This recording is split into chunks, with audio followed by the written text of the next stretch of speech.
Just let people know a little bit of background about you and what you got going on with your business, Shannon. Is he there? Shannon? He moving a little bit in slow motion. Yeah, you might have to come back on the phone, Shannon, because it look like even though I hate it because you sound so clear on your mic, and it's the perfect setup. I'm going on, bro. Sorry. You good? Go ahead. I heard you that time.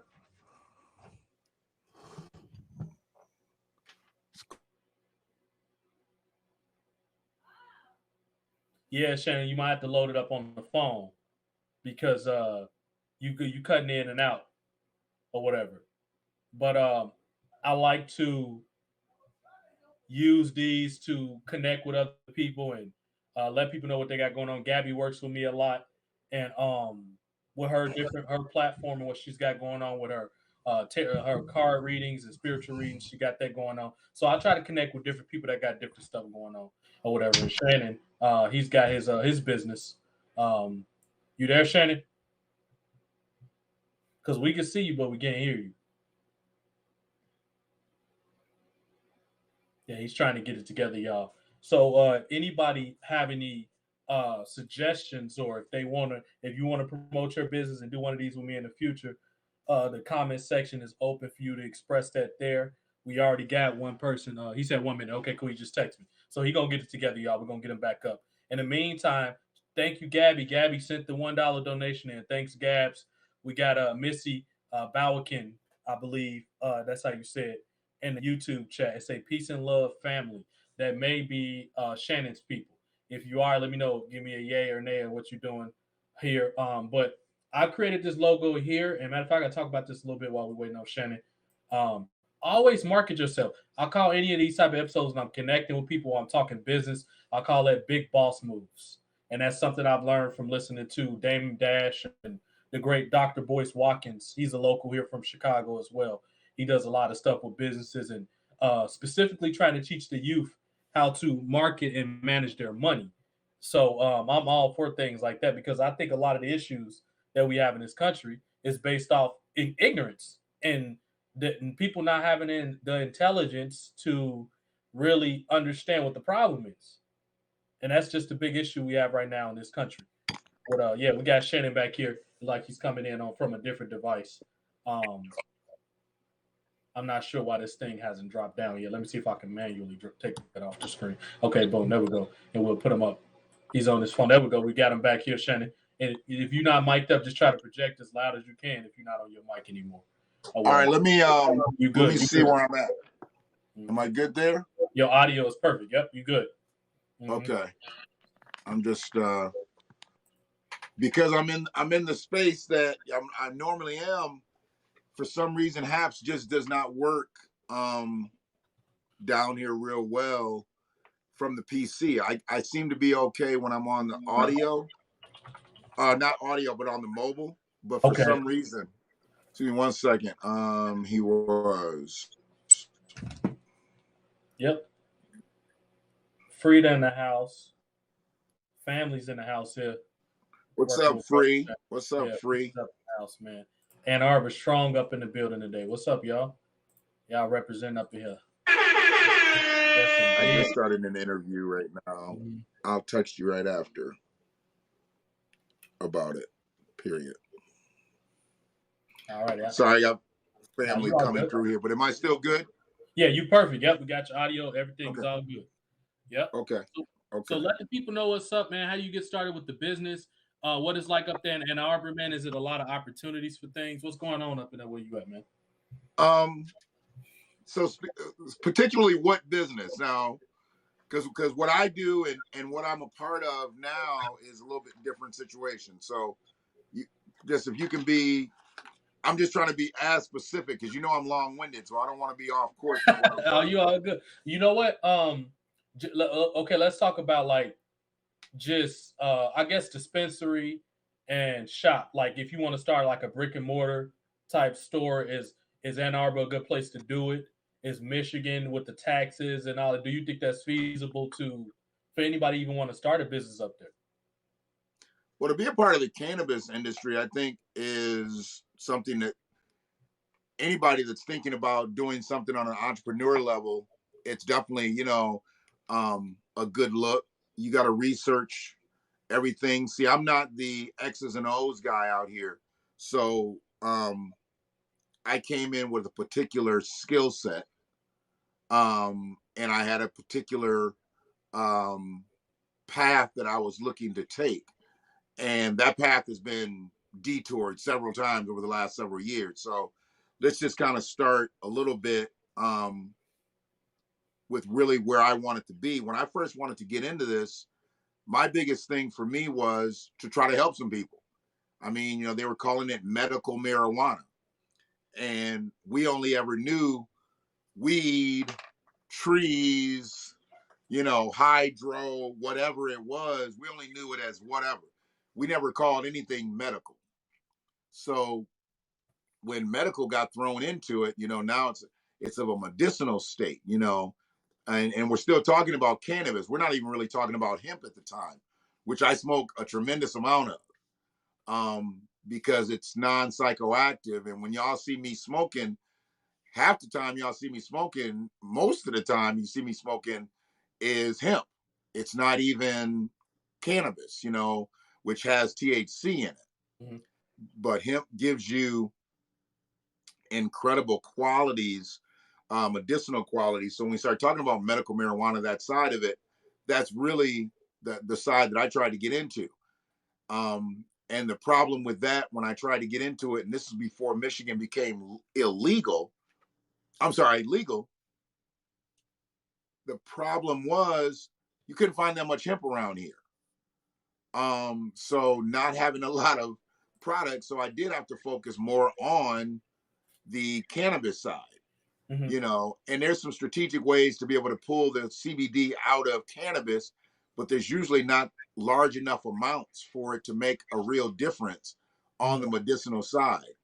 You really need hemp from the start, versus trying to flip your cannabis and pull the THC out of it and just have the CBD left, because you're going to end up losing some of the CBD qualities as well. Okay. So I got into it doing edibles. Okay. I was a young man learning the restaurant industry, 14, 15 years old, doing bussing and room service. So I learned how to present food at a young age. Then when I was 21, I took over a heritage restaurant right here in my town in Ann Arbor. It had been open for 28 years. And the couple that owned the place were really good friends with my father. Mm-hmm. And they gave me an opportunity to become the youngest black man to ever own a restaurant in Ann Arbor, Michigan. Wow, that's great. It's a feat. It's a feat that I've not really talked about much except periodically over the years, but it's now a feat that I'm kind of pissed off at, because 30 years later, I'm still the youngest black man to ever own a restaurant in Ann Arbor. That's a problem. Yeah, it is. So I took over that restaurant, and I said I had learned how to present food, ridiculously at a 4-star restaurant in my mid-teens, early to mid-teens. Then I went and worked in the hotel industry, hung out with cooks and chefs and whatnot. So I'd always been around food. I'd say that fat motherfucker out here just eating. I know how to cook. Right. Yeah. So, and that's a good thing that you said, learning it from a young age, because a lot of people just don't have the experience for a company to want to hire you. You know what I mean? You don't have much experience. You learned it the right way. You proved that you had the no ego. Walk in. I'm gonna start off at the lowest level, which is bussing, and work my way up. You probably wash some dishes at some point too, because I there was worked a at a couple. There restaurant was a industry couple too. nights. It was because you were supposed to be 18 to be a dishwasher, because you had to run that dishwasher machine, and you couldn't put your hand in that shit, cut your hand off. My Right. parents could have sued, right? Yeah. So you're supposed to be 18 to be a dishwasher. Man, I ran dishes so many times, and I learned everything, how to do everything in that kitchen. I could walk in literally and go to the walk-in, get a steak. They taught me how to defrost that motherfucker on the grill. Wow. And it was like, you throw it on the grill, then you throw it here, throw it there. Yeah. wash my dishes. I can make steak and eggs before anybody came in. I got good. And I was 15, Right. 16 years old being able to do that. I knew how to cook, but just to know how to work everything in a 4-star kitchen, it was great for me. Well, So who when were you I working with? Were you working with like Italians or who? What type of people were you working with? Okay, so it was a place called Delphine's, and it was in the Sheridan. And I don't know if Delphine's was a individual proprietor, sole proprietorship, or if it was a franchise back in the 80s, but they were known for fine dining. Mm-hmm. And the Sheridan at that time was still one of the better hotels in the city. It was actually the hotel that you're a little Yeah. young, but you know of a singer called Billy Joel. Yeah, I know who Billy Joel is. Mhm. Okay, so Billy Joel, and was married to a model named Christy Brinkley. Okay.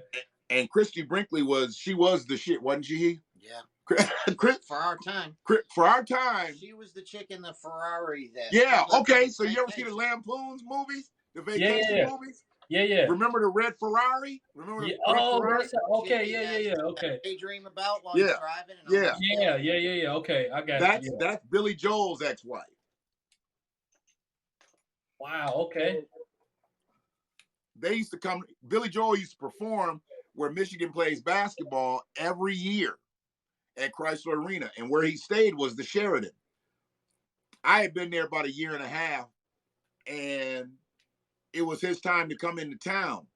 And what they would do is they would bring him in the loading dock, and he'd go up the service elevator to the presidential suite. Mm-hmm. The bellman that night had the night off or didn't come to work or whatever. So I had did bussing and had did room service. And since I had a bow tie and a wing collar and I looked like, I was the bellman, they just threw a jacket on me and I became the bellman. Wow. And they were like, we need you to do this job, but you can't fuck with nobody else. They're like, when you go do this, you got to stay with them until they tell you good night. I'm like, what are you talking about? They wouldn't tell me it was Billy Joel because they didn't want me freaking out. Didn't want me trying to call my friends and shit. We didn't have no cell phones back in '86. Right. And well, a couple people had some cell phones and shit, but that was different. They sold dope. You remember them big ass phones? Motherfuckers as big as Yeah, like shit. A suitcase. It came with a suitcase or some shit. Yeah, I remember. Yeah. So a couple people had phones. So they told me, they said, so you're gonna go stand back by the loading dock door. And they said, a car's going to pull up and there's going to be a couple people get out. When they start walking towards the door, open the door, they're just going to come straight in. And at that time, Christy Brinkley had just had their first child. Maybe they only had the one. And it was the sweetest scene ever. Smartphones and shit. Smartphones would have been able to captivate shit like this. See, there was no paparazzi for him in Ann Arbor coming to perform at Chrysler Arena. He did it every year. He was a superstar, and everybody knew he was married to Christy Brinkley. So you got to think, Billy Joel at the highest of his heights, Christy Brinkley at the highest of her heights, because she was doing them vacation movies. This was kind of after her supermodel career. She was still famous and shit, but they had this baby. So just picture the scene. I'm standing back there. It's dark, and this car pulls up. Well, it ain't a car, it's a fucking limo. Mm-hmm. So the limo pulls up, and much love to Missy B out here, and Frida. I appreciate y'all. When people listen to you, man, talk, it's a special kind of person. And I know you get this now because you're into so much different stuff. Well, you get them people that come on your stream, just no matter what you talking about, that's family. And that's what I got. That's what I got right here. I got a lot of people like that. That's why I don't really like calling them subscribers and followers and all that shit. They just family. Absolutely. Yeah. But I'm reeling it back. So I'm at this door. Motherfucking limo pulls up. I open the door. Two people jump out with a little baby.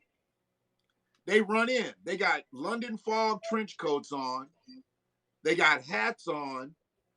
And they got Wayfair sunglasses. So the Wayfair sunglasses was the sunglass back in the day. The Ray-Ban Wayfairs, the black ones. Yeah. With the horn rim. So they had those on. They had their motherfuckers on the baby too. It was so crazy. because they were quirky like that. You know, they were Okay. silly like that. Okay. And they ran in, and once they got in, you know, he takes his glasses off. Christy Brinkley still got her glasses on. The baby, you know, the glasses were a little bit too big for the baby, but you could tell there was all kind of a thing. But we ain't got no smartphones in '86, so this is all in my mind now, dog. I'm Yeah. still running this shit. So I was like, I just need to get you guys into the elevator. And I was like, you have bags? And he said, yeah. So they're going to bring the bags in. So I didn't know. I had never did it before. So the guy who had normally did it probably knew how to handle it. So I would take them up, and then I would come back. The other dude, he would come back normally. He would come back and get their bags, and they're already in their room. So I was like, we're going to the presidential suite. The presidential suite had a grand piano in it. So we know Billy Joel was a pianist. Yeah. So, you know, as a grand pianist. So I take them up to the presidential suite, come back down, get their bags, right? Mm-hmm. Take their bags back up. By now, you know, they've gotten their coats off and everything, and baby's just kind of toddling around and whatever, you know. And I'm waiting for him to say goodnight. Because he said, you stay with this motherfucker till, he said, they never told me it was gonna be Billy Joel. So now I don't want to go. I'm like, is he gonna say goodnight? Like right when I get back with the bags? He talked to me, asked me what I did. I told him I played football and he's like, oh, do you go to Huron or Pioneer? Because he knew, because he had been coming to Ann Arbor for so long. He played right across the street from one of the high schools, but he knew there was another high school in town. Mm-hmm. And he said Huron or Pioneer, and I was like, I go to Huron, and we got to talking, man. Just a cool motherfucker, dude. Mm-hmm. You would not have thought this was some multi-platinum recording artist married to a supermodel. Now they got a supermodel recording artist baby. You would have never thought that. He was just a regular motherfucker. And at that point right there, I knew I loved taking care of people. So I was in the food industry, I was in the hospitality industry, and I love customer service. And that's just kind of been my life, bro. I've always been pretty good at taking care of folks and kind of meeting their needs on whatever level. So doing that restaurant was second nature. By the time I got to be 22, I knew how to not only present food, cook food, you know, talk to people. So I was just jumping right where I needed to be. Fast forward after that, you know, I got into broadcasting, did some things like that. That's why I am with the whole broadcasting thing. Like, I know some people be like, oh, I'm just on my phone. No, I'd rather be on the PC. I'd rather be on my strongest device to give me the most capability. That's why I don't like Haps with their lack of green screen capabilities, because now I'm just in front of a green screen. Right, yeah. I'd rather have my backdrop behind me, you know. I mean, I ain't going to give you much to look at. So I need you to be able to look at some other shit and have some imaging, you know. I got what I got. Yeah. Fuck you, Frida. We don't talk about Pioneer over here. This is Huron territory over here. See, Frida went to that other high school. She went to that old broken down ass high school called Pioneer. Why she call you a rat? Is that y'all logo? Or that's something? our mascot, River Rat. We're Really? River Rats. Get out of here! Wow, River Rat. Yeah, but they like to just say rat. They like to just say rat. You know, oh, shit. They're the pioneers. They're the pilgrims and shit. They're the pilgrims. Shit. Okay. Their mascot is a stagecoach with a whole bunch of motherfuckers hanging out of it and shit. Who's older, you? So we were versed in talking to people. I mean, you see the way we go back and forth. This is the way we learn how to be around here. You know, Ann Arbor public school system taught us a lot, but our family structures taught us more. Taught us how to enhance what the Ann Arbor public school system was going to give us. If you had a decent upbringing and you went to the Ann Arbor public school system, you was good. If you had a fucked up upbringing, you probably clung more to the school system, so you still were good. If you went to the Ann Arbor public school system and you didn't do shit, that's your ass. Because they tried. I mean, they literally tried. Here's the thing, bro. You could go to one of them two schools, and then there was an alternative school. And then if you got kicked out of all three of them motherfuckers, they had a whole nother school for you to go to. Ann Arbor tried to keep you in the fold no matter what. So when you like lived in Ann Arbor and you showed up in Ipsy schools, they knew you was fucked up. You had ran through 4 high schools and now you in Ypsi. And Ypsi is our neighboring town, Mhm. you know, and it's a different it's a different type of dichotomous environment, you know, about 20% black, working class folk, but smaller town than Ann Arbor.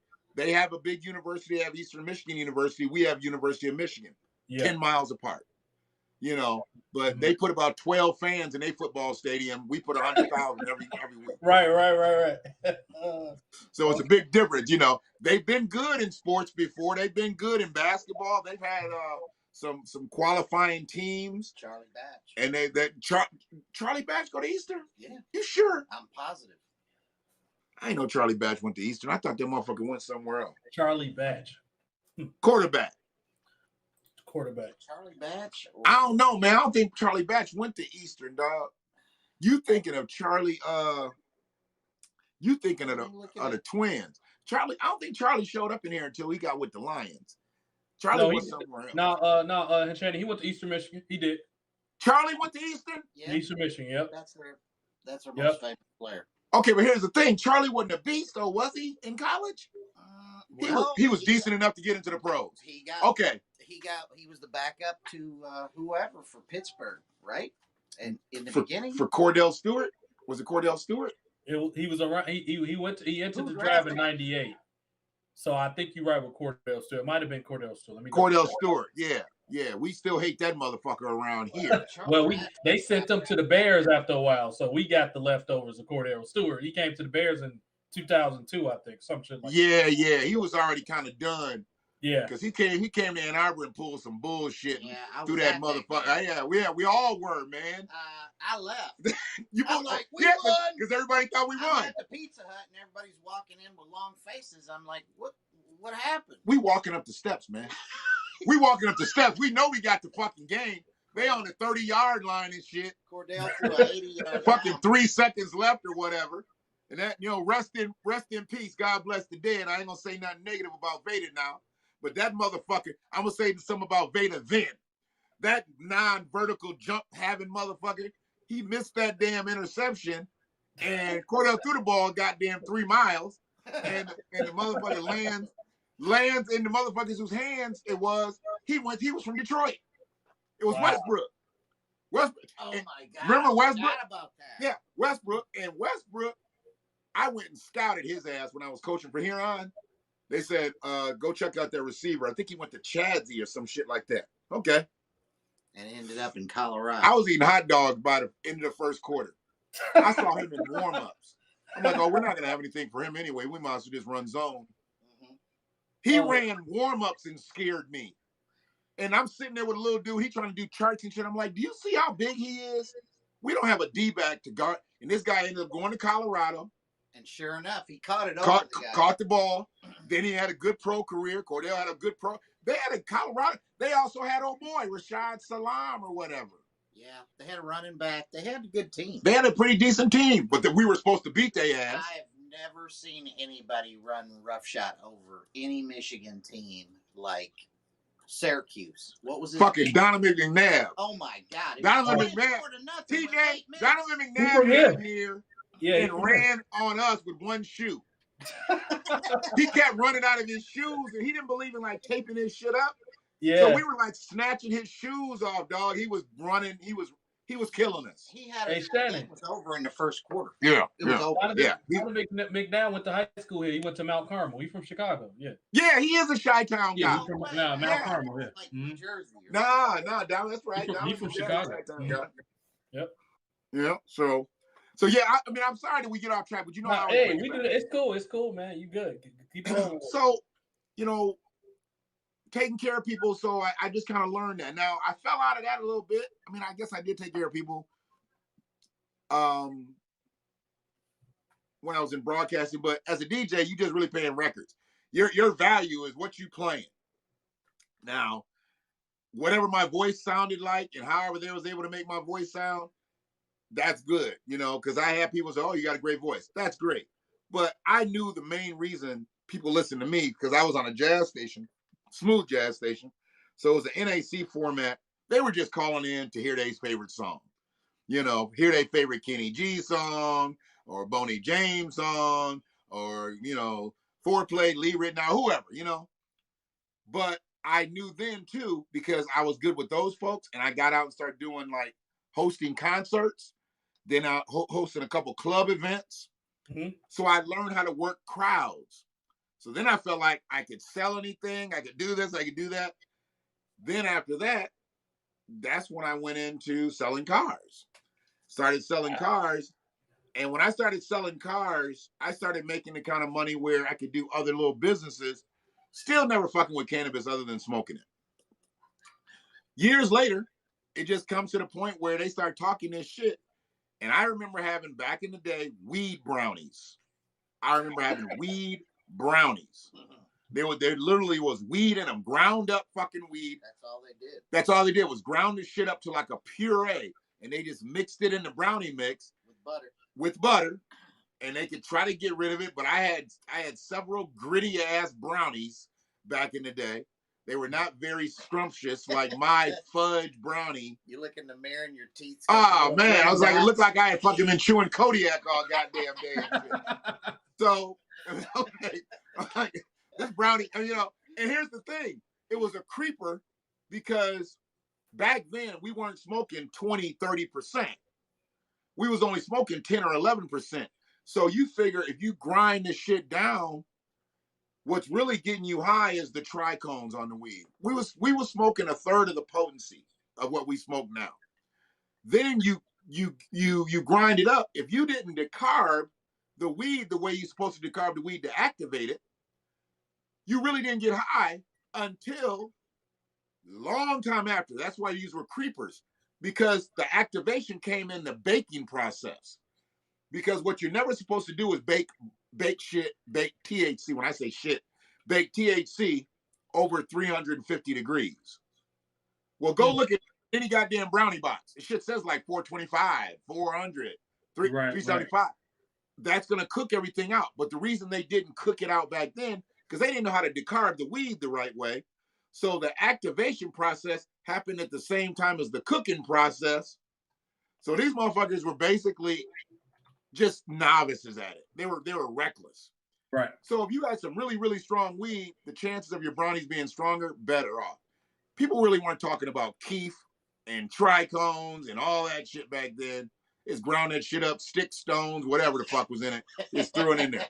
Right. Now let me ask you this. I don't know how much you know about growing, Shannon, but I was talking to my buddy. He knows a lot more about this. I'm more into tobacco and because I smoke cigars, but my buddy, he was telling me about, because he went to school for biology, but he was telling me that the kicker with the weed, to make sure you get your purest weed, you want to separate the females from the male. You want more female buzz than male, so absolutely they can cross pollinate. That's absolutely yeah.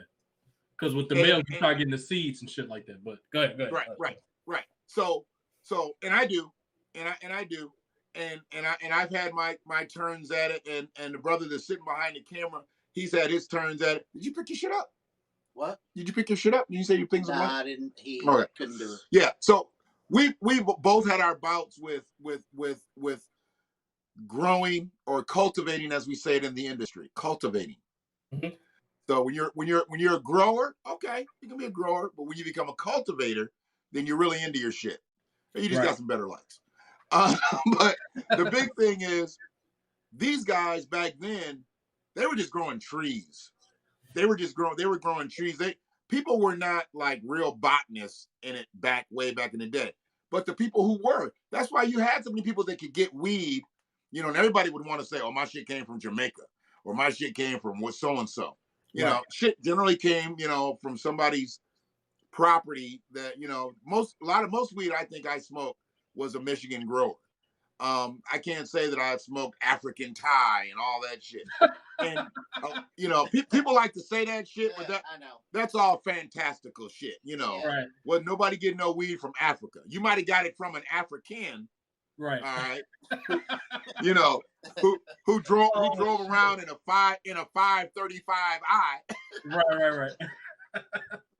But you didn't get it from Africa. Right. So when I started cooking, this is kind of, I was going in on a premise I'm like, I don't want to do the shit that them motherfuckers did. I really want to be able to cook this shit because I knew how to manipulate recipes, and I knew one thing that I knew.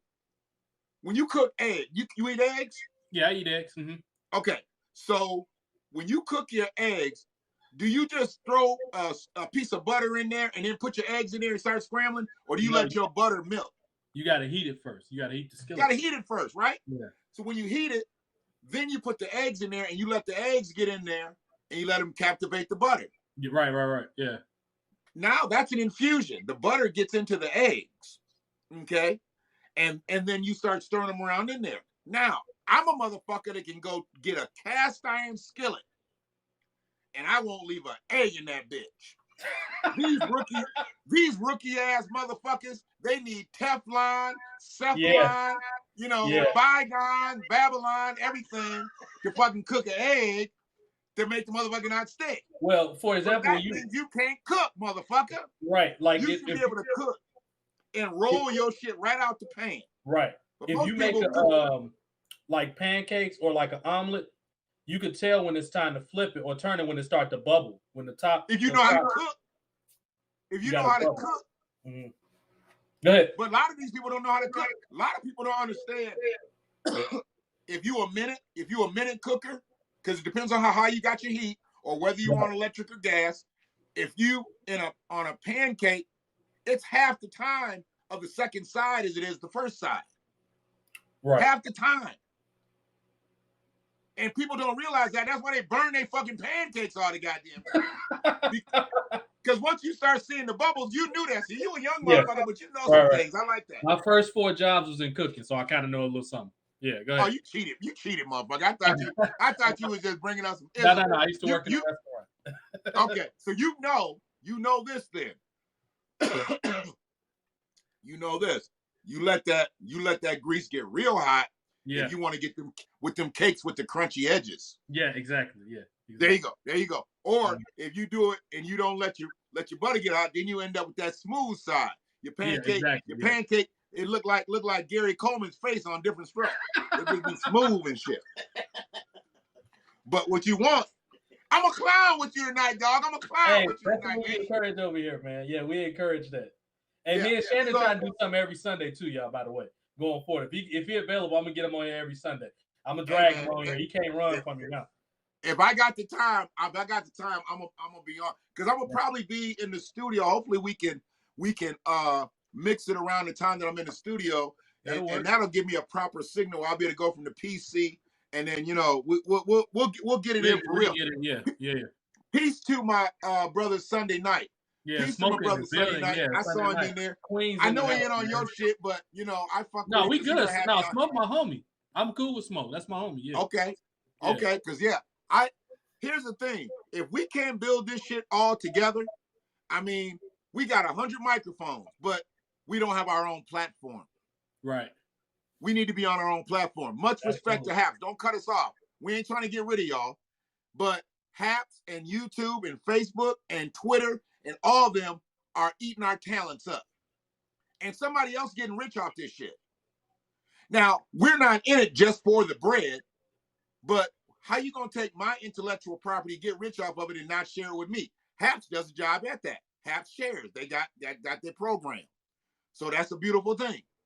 But most motherfuckers, where you got to get 1,000 subscribers on YouTube just to be able to do live in your car. That's not even to guarantee you no money. That's just to do live in your car. You ain't got 1,000 subscribers. You got to be on a desktop to go live on YouTube. They basically saying, you small potatoes, and we don't want you fucking with our bandwidth in your goddamn car. Get your subscribers up. Get your weight up, motherfucker. Or you got to be inside. You can't come out with the big dogs. That's what they basically say. And then motherfuckers, what you say? Yeah, they be like, stick to your ham radio, you rookie ass. Hey, Shannon, Ham gonna be a good backup going in the future because YouTube and a lot of these streaming social medias now, they getting biased for free speech. They don't allow free speech. You say something they don't like, they'll flag your videos, take the videos down. You're gonna need a VPN or ham radio pretty soon because that's the only place you're gonna be able to really say whatever you want. All these corporations taking over YouTube and all that now. Man, they say like 5 people's pages got taken down last week just because they had said some shit. I'm like, well, wait a minute. Ain't that's what you're supposed to do on YouTube? What happened to freedom of speech? Oh, there's no more freedom of speech for black folks. If No, black that's- folks, look, I tried to drop off one of these at Five Guys. Talked to the manager. right, They got a little bulletin board right there. He said, no way. Corporate said no. cannabis. Nothing with cannabis. Yeah. There's restaurants out here that if you have the scent of cannabis, the scent, Yeah. they can not admit you. Okay. So Five Guys is probably on that side of the coin where TGI Fridays was. Okay. TGI Fridays over here on Lower Road or Ann Arbor Saline Road, as we know it, whatever. Put a sign up. If you smell like cannabis, we will not serve you. Are you shitting me? I had no idea. Well, guess what? That bitch is closed now. Uh-huh. That bitch is closed now. That bitch is closed. They man. got what they deserved. We went up in Texas Roadhouse tonight. I had Cargo 420. I have Cargo 420. Now you I talking some smelled stuff. like Cargo 420. And they seated us and were happy to do so. And he took my motherfucking Cargo $420 at the end of that bitch. Oh man. Oh. Motherfuckers. See, these conservative motherfuckers, they don't like it because they hemmed up in the tobacco industry. Exactly. So they don't like the cannabis shit. Or the nicotine vape. That's dude. Well, that's all. I'm not. Yeah. What did I say? What did no. The I said tobacco. Yeah. tobacco. Oh yeah. Well, tobacco, which is the vape, is the derivative of that shit. Right. They know They're that's their market. investing in all that. That's all. Ain't nobody fucking created with no by them. cigarettes no more. They want that vape juice. They want that Same nicotine thing vape juice. R.J. Reynolds is doing to the kids' schooling, their lunches. Yeah. It's sickening. My kids get a Crustable, a bag of carrots, and the kids ain't gonna eat the fucking carrots. No. And chocolate milk or a juice, some kind of 100% sugar juice. That's what they get for breakfast. They get a Go-Gurt. A Yep. Go-Gurt. Yeah. Go-Gurt. Yeah. Yep. And maybe a muffin. That or a fucking bagel. condom full of fucking yogurt. Yep, that's what it is. That ain't no goddamn meal. Our kids' nutrition is being It's compromised. terrible. Yeah. It's horrible. What the fuck? Yeah. A Go-Gurt. That's in Tecumseh. And another one, I'm gonna add this to what the brother said. Another one is the cuties, the orange. The cuties, that's a GMO orange. That's not no real orange. How the hell you got I an heard orange that. with GMO? Yeah, that ain't no. They're hurting us like man to the Hold on. He had to kill I inhaled and yelled. it. Oh Healed shit! my brother. Yeah. There we go. You That's want a how you know cold? it's the killer. No, If you want that one, okay. I say it's cold ones in the what you call it. So we ain't got all deep into it. So I said that I wanted to learn how to do this shit. I'm always gonna bring it back. You already got to know. Hey, I'm the We go same way way. out I there. triangulate too, Right. Shane. I triangulate too. Go ahead. I'm like that motherfucker. I know exactly the spot on the record that I need to be. So we went off the track. Now we're gonna put the needle back on the record. put the needle on the record. Put the needle on. See, yeah, see, if I got the right people in here with me, they gonna fucking. He already knew that song. Now you better understand. This is a white dude behind the camera. All right, it's a white dude back there. He's like, You white the for needle on the real? record. I know he was white. Yeah, he don't sound Yeah, this gotta be. You ain't supposed to. You ain't supposed to.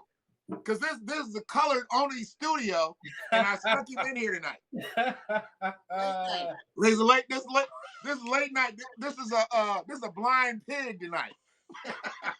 This is a living No, color. we ain't got. Hey, but check this out. Go ahead. 15 minutes east of me used to be a sundown town. Oh shit, we got a couple of those here in Illinois. Real shit. Yeah. Used to be a sundown town. What town was that? Livonia. Oh yeah. Livonia Yeah, was a sundowner. yeah. Yeah. So yeah, when I got into it, man, when I got into it, because I know you want to get there, and because he was like, man, I was supposed to have this motherfucker on and talk about some genius, and this motherfucker you up here good, talking man. about Billy Joel and shit. So And the people are But- enjoying it, so it's good. Go so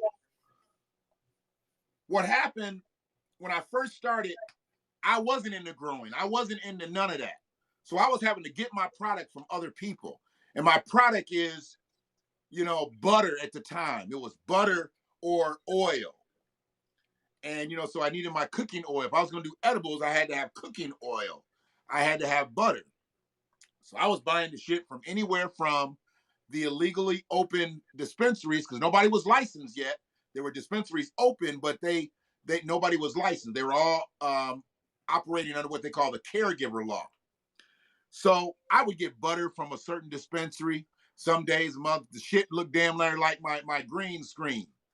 And then some days the shit looked like motherfucking what's that really light colored green ice cream? Is a not chocolate chip. Pistachio. Yeah. Sometimes this shit look like this, and sometimes that shit would look like pistachio. But then sometimes that shit would look like baby shit. And that's that deep murky green. Yeah. Okay, well, I'm sorry, but if you want to cook with weed, you want that baby shit. You want that deep murky green. That lets you know that you got some funk in there. Yeah. So I was getting that shit. That shit was so bright colored sometimes. I'd be like, man. I'm like, it's the same price. And they're like, well, yeah, And the shit was ridiculously expensive. So I started switching to oil. I started noticing the oil would be able to stretch a little bit more. And then I started using oil. Then I was getting oil from a motherfucker. And I won't even say his name tonight because I could throw some major shade on the motherfucker. Because everybody that I know in Ann Arbor or Washington County, well, there's probably only 3 motherfuckers in Washington County listening to me right now. So it don't even matter. So I could say his name and still get it under radar. This bitch motherfucker was cutting the motherfucking oil. He was cutting my dope. I needed the THC oil. He was putting Crisco in my shit. What? So my oil wasn't as strong as it was supposed to be. So when I cooked the shit, my treats weren't as strong as they were supposed to be. And I'm fighting to keep the strength. Well, here's the thing. Back then, the mind state was the more oil you put in this shit, the stronger your brownie's gonna get. Man, I made some motherfucking brownies so goddamn oily one time, them motherfuckers wouldn't form and shit. I just had a whole bunch of brownie batter and shit. I fried them motherfuckers. I cooked them damn brownies for about an hour and a half. I'm like, they won't stick it up. I'm putting the goddamn toothpick in there, the motherfucker pulling the whole goddamn fudgesicle out. I'm like, damn, this bitch ain't solidifying for shit. Oh, well, it was because I was trying to get stronger because I knew I had an audience at that point. So some people are like, oh man, they wasn't as strong as the last time. Oh, they wasn't as strong as the last time. Okay, so I'm gonna put some more oil in this shit. But it was fucked up because I had the wrong ideology. I really didn't need more oil. What I needed something to make my oil more potent. And little do I know, I just needed some more motherfucking oil. The motherfuckers had Crisco in that shit. He gave me all THC oil. I've been good. But you also can use emulsifiers. You're a cook. You know what emulsifier is. Mm-hmm. So, did you catch it? Emulsifier? You know what that is? Not really. Go ahead. What you saying with that? Go ahead. No, okay, yeah, absolutely, Missy B. He sabotaged me because he was a bitch ass motherfucker. He sabotaged me. Emulsifier is, okay, you young, but you probably heard this. Like a doctor gives you some medication and tell you to take your medication with grapefruit juice or like citrus. Yeah. Because citrus is a natural emulsifier. Now, when you say, is that like a bonding agent? What do you mean by emulsifier? Like it? Absolutely. It's a bonding agent. Okay. Absolutely. So say you take that pill and the pill just starts going through your system like this.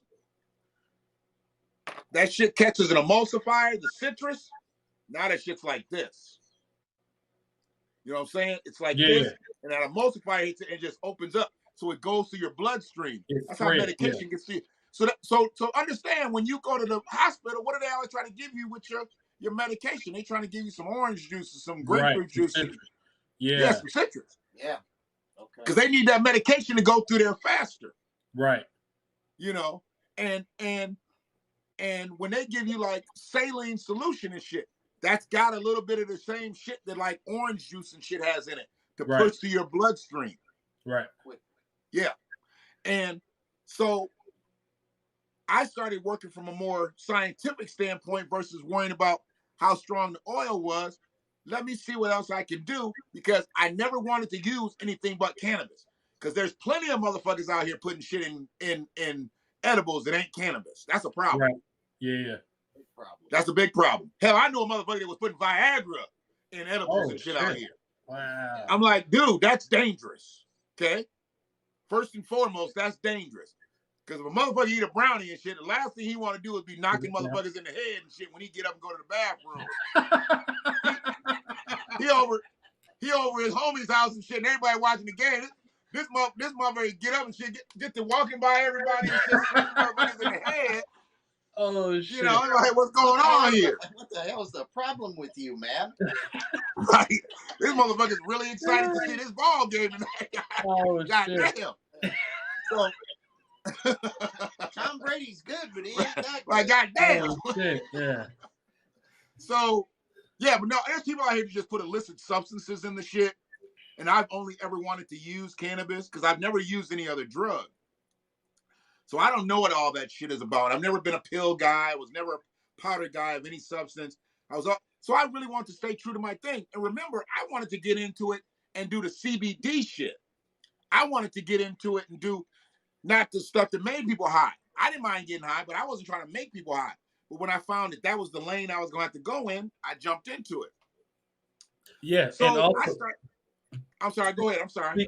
CBD has also been a big thing in athletics now, because a lot of people who would usually take a painkiller or morphine to, for the wear and tear during the season, now you take CBD. It is not only good for repairing certain cells and stuff like that in your body, it also it calms you down. It brings you down because it's a lot of depressants. And Absolutely. Healthy depressants, because that's what I take. I take CBD through gummy candy. I take 2, and the good thing about CBD, it does whatever you want to do. If you want to go to sleep, you could drink some wine with it, or smoke like a cigar or something to put you to sleep. But if you drink coffee with it, it'll bring you up. If you take, because you think you can beat Sha'Carri Richardson racing and shit. You sitting up there. I mean, it's so crazy. Because our body have natural cannabinoids in them. Yes. And they're looking for relators. They're looking for relationships. Right. So when we give our bodies what they've been looking for, it ain't like your body's out there jonesing for it. But once they makes that relationship with, some more cannabinoids, you are ridiculous. Mm-hmm. And with the cannabidiol, which is a CBD, and having it not be a psychoactive and just utilize the way you need it. Like, people have pains. Mm-hmm. When they have pains, they can't sleep. Right. So I try to tell people, like, look, I might not be able to initially get rid of your pain, but I believe I can bring you all the way down to where you can get a good night's sleep. Right. Turns out I'm getting twofold, because I'm getting good night's sleeps, and the person's knees helping hurt, and the hips right, and the back's right. I'm like, okay, so this is all happening at the same time. I really jumped into this shit. Right. What I also learned was, if you have CBD, that is one thing. But if you have THC, because it is a psychoactive, if it doesn't work psychoactively neurologically, it can work psychoactively in your body. Right. And it became a healing agent, but nobody really wanted to talk about the cannabis part of it. They just wanted to talk about the hemp part of it.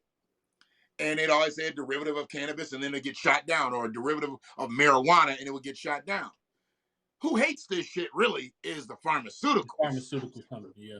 They lose can't a lot of stand money. that shit. Pfizer. Pfizer, yeah, they lose a lot of money.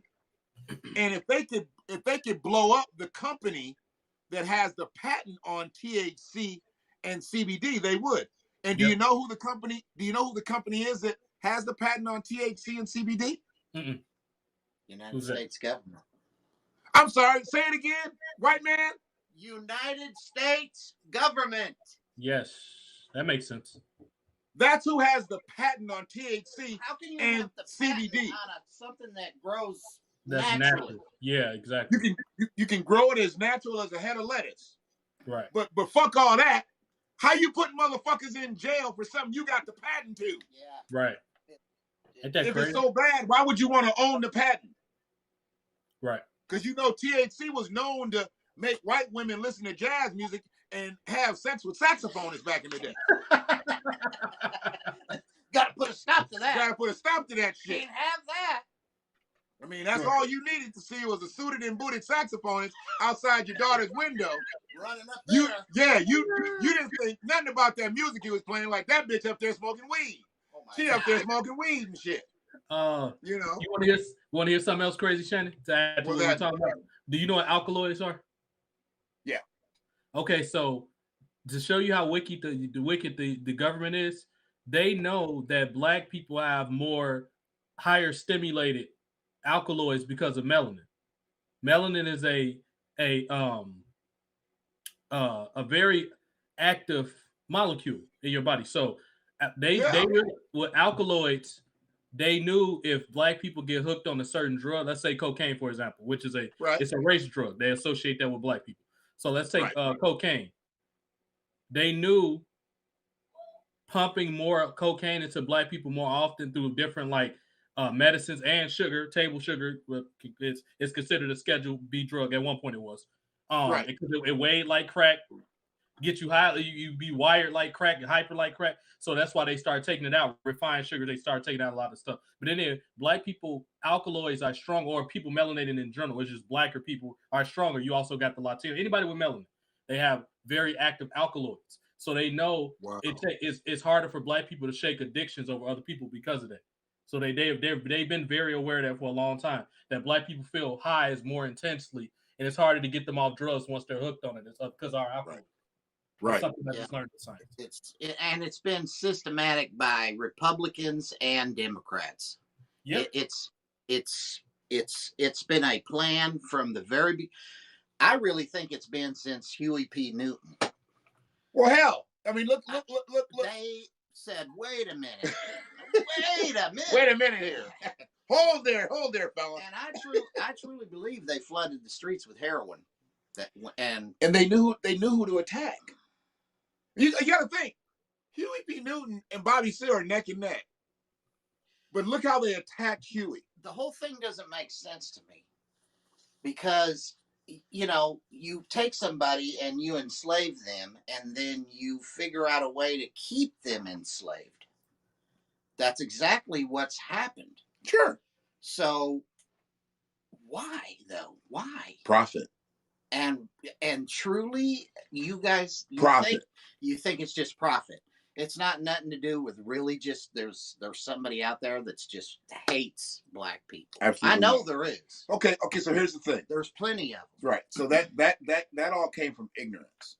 Okay, that all came from racism is pure ignorance, pure stupidity. Yes. Because what happened? Ignorance in its purest form. Hey, I'm glad I was able to stick to the topic about how I became a cannabis chef. So hold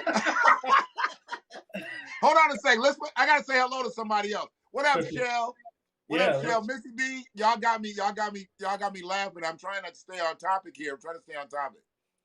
But so yes. Where was I at? Oh, okay. Profit. So you got to understand, and you were getting into the cast. The reason that they did what they did, they had tried Native Americans. Mm-hmm. Well, they had tried Caucasian folk. They tried Native Americans. They tried what they would call Spanish people, Hispanic, whatever. They had tried Latinos. There was no one that could hold up to the sun and go sun up to sundown, work continuously. They hadn't seen this except for a flock of people on a whole nother territory, which we know is Africa now. Mm-hmm. And we have built pyramids over at the motherfucker. They're like, who the fuck does this? These motherfuckers over here living in huts, if they got huts. Yeah. Right. We have pyramids over here. Mm-hmm. They already knew we were a pliable people. We were an intelligent people. Mm-hmm. Here's the thing, Heath. This is the craziest thing. Go ahead. No, so you brought me to my point. Okay. There's 40 million people that need reparations. That's now. Yeah. Yeah, go ahead. But no, I'm skipping forward to now. Okay. Because Sure.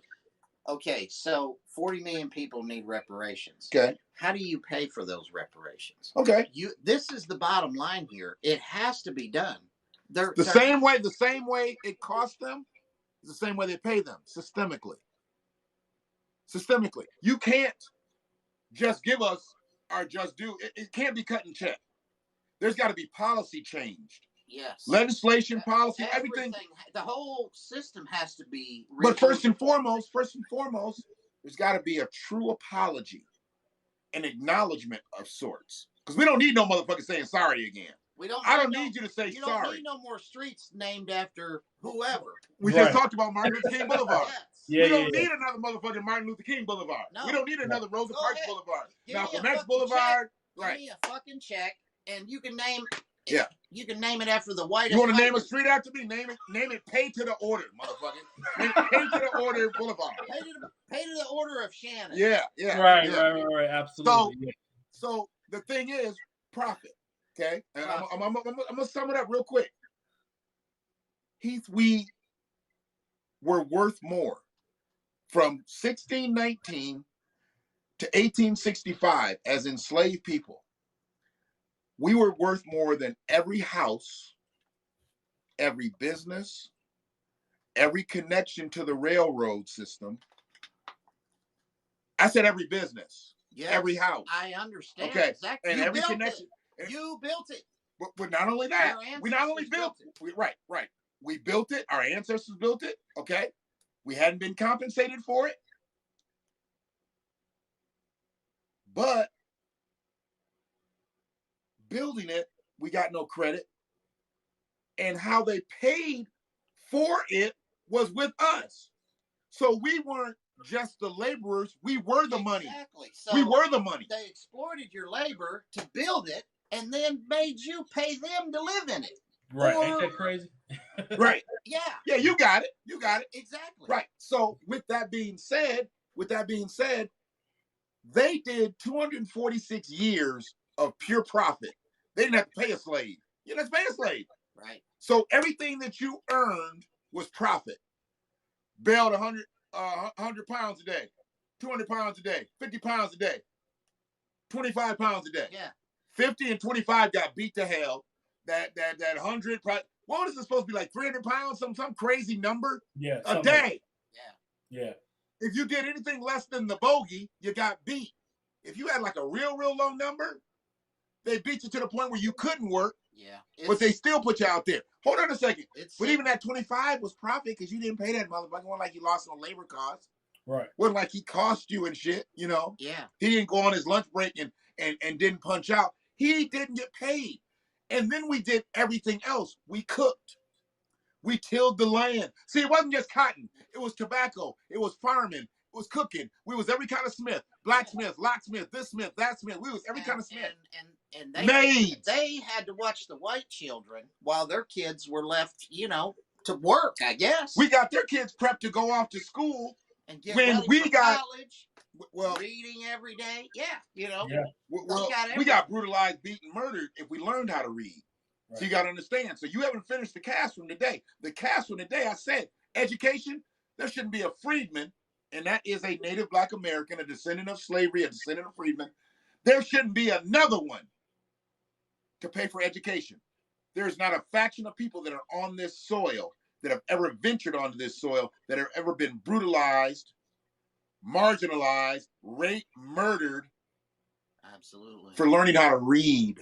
Yeah. If we learned how to read, we get murdered. In the 60s, you couldn't even use the same drinking water. Right. You had to go into that, go over here, go over there. But that was a promotion. That was a promotion yeah. because at least we could read whites only, blacks only. Right. 100 years before that, in 1963, we couldn't do that. In 1863, they could have murdered us for knowing what whites only and blacks only were. Just 100 years before. And, everybody wants to go around saying, oh, we've come so far. We've come so far. We haven't. You have riding the fucking backs of Black people. Yeah. It's easy to go far when you fucking riding somebody else's back. Right. Now, let me add this to what both of y'all did, because y'all just put up some fire out there. Now, let me add this to what y'all just said. That's why when I talk to some of my white friends or non-black friends in general, and they say, oh, well, everybody was a slave at one point. That's true. However, the two things that made black slavery unique to anybody else slavery, one, the major thing you just said was we'll get killed for trying to learn. People that try to teach us to learn will get killed. It was white people trying to help us learn. They will kill them. And the second thing is black people's slavery was always designed to be perpetual. Not only do I own you, I own the next couple generations that come after you. It's perpetual slavery. That's the difference between black slavery and everybody else. Yes, they hung the Italians. Yes, they beat the Irish. Yes, they mistreated the Jews. The only people second to black that got treated horribly was the Jews. They tried to kill their whole gene. So I have sympathy for those tried people. to wipe them out. Yeah. But those are two things that make black slavery unique. Nobody else slavery was perpetual. You they can't. owned It's all like of comparing. Go ahead. It's like comparing apples to oranges. Right. I believe, and I've used this a couple times, and if y'all end up going and steal it and making millions off of it, fuck you. But, I believe we were brought here to profit and perish. Absolutely. Profit and perish. They profited off of us, and then they kill us. Yeah. Because, see, the motherfucker who stopped slavery was the same motherfucker that wanted us to send us off to some goddamn foreign colony. Abe Lincoln wasn't no goddamn saint. And it really hasn't changed. Look at how many kids die in Chicago. Look at they've figured it out, man. They know. I don't TJ, know. I don't know. How are them goddamn guns getting into Chicago? When there's no black gun manufacturers, they dropping them off. That's why it's getting yeah, they dropping them off. I'm like, see, we know it. They know we know it, but they keep shoveling it in somehow. And you can only get it in by people who are acceptable. Look, it was 05. Hold on, I cut you off. One second. Wait a minute. Yeah, 05. 05, we had a family reunion. Went to Chicago. We actually stayed in Cicero. Oh my God. We stayed stayed in in oh my God, but go ahead. Yeah. And when we come into town to hang out with our cousin, he would take us to these old brick buildings, these old brick houses, and then he took us to some warehouses. They were clubs. This is back when Antoine Walker was still doing his thing, and he was, he was in a club we were in one night, and my cousin, he was a baller, and he had a big body and all that shit, and we kind of knew what he did, but nobody really wanted to ask. Me, I was on that shit. I was just like, this motherfucker is different than the rest of us. So I was on that shit. And I saw how he walked in a motherfucking bar and was like, in the next few minutes, we all had bottles of champagne. So I knew he was different. He ain't paid for shit. So I knew he was different. So we were in Chicago. We were in Cicero staying. And we was right by this mall, the shopping mall in Cicero. And when he picked us up, dude, when we went out on the block, motherfuckers started flashing their lights and all kinds of shit. They knew he was on the block. And then we pulled up in the driveway and we just chilled. But during that time we was there, nobody drove up and down that street. Wow. See, this is how I know this is some inside shit. Chicago is such a close-knit. Everybody knows who everybody is. Yeah. Like, if I just walked into Chicago, I'd probably get fucked up tonight. Yeah. I don't look like them. I don't look like one of the natives. Yeah. The only pass I might get, because I'm an old motherfucker, they might, and I don't look like I'm causing no trouble. Yeah. But somebody gonna say something. Somebody gonna challenge me. And it's probably gonna be a young motherfucker. Yeah. What you doing on the block, old nigga? What you doing? Somebody gonna say something to me. Yeah. Because you just don't walk into their neighborhoods and their community, but they're making it seem like, oh, we're just all against each other. The same motherfuckers who've been living on top of each other for the last 100 years, y'all pumping the drugs in there. You pumping the guns in there. Yeah, it's true. And the drugs and the money is all being fueled. That's what causes profit to perish. Yes. They make money off of murder. They make money. Murder is profitable. Hey, look, y'all got one of the biggest police departments in the country. Yeah. It's for a reason. Yeah. If motherfuckers was writing bad checks in Chicago, your police department wouldn't be that big. But you would have a separate wing for the FBI and their counterfeit department. Right. The reason the Chicago Police Department is so fucking big and it stretches so far and wide in the neighboring communities because of murder. Yeah. Murder, and it's a major drug trafficking area besides behind New York, LA. You got to trace murder. Yeah. If you're gonna have a lot of murders, there's gonna be some drugs. There's gonna be something behind it. Absolutely. Well, There always is. This is the thing with reparations, Heath. If they give us reparations and we become solvent, if we have the resources right in our community where we can do our own thing, ain't nobody killing each other no more. No, and it has to happen. It's just you just got to figure out how. And like you said, it can't be here's a check for $1,800. Systems got to change. It has to be a complete ability to be. I mean, maybe that's the answer. What's that? Just forget it. You find a house that you want. Either you can build one, or you can find one in your neighborhood, and it's yours. Right. I like your the spirit. Government is going to pay your mortgage. I like your spirit, but here's the thing.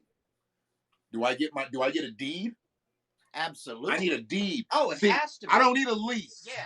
No, you have to be able to borrow against that. Yeah, absolutely. I mean, it would work for them. Think about it. This is how my kids are going to go to school. You're going to have a zero mortgage. Right.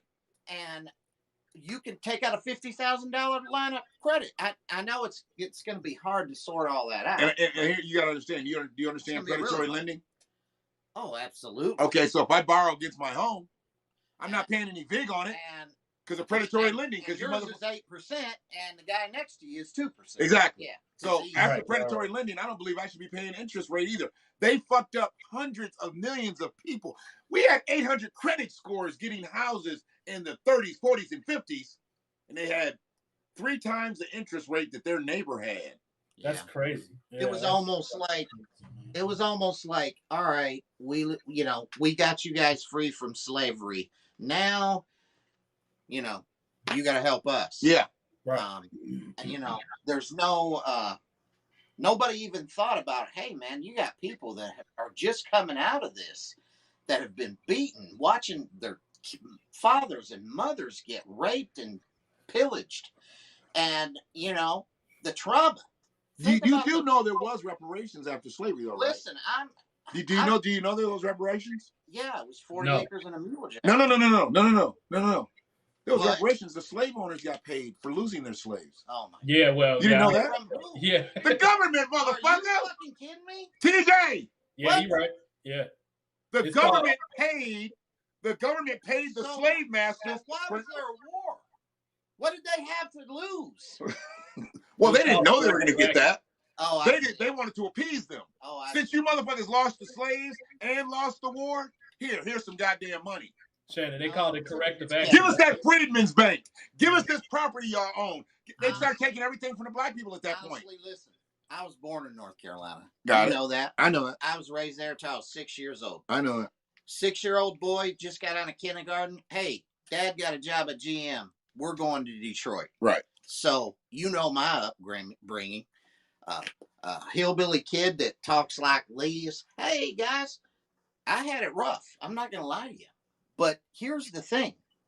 Never did I have it ever as rough as some of the kids that I went to school with. Yeah. It was rough, man.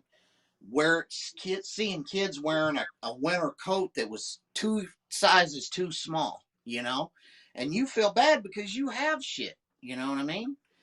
And that was something that was just handed down to them. Yeah. It wasn't like they bought it and that was the only thing on the rack. That was just hand me down. And I'm not gonna lie to you, it was dirty. Yeah. Yeah.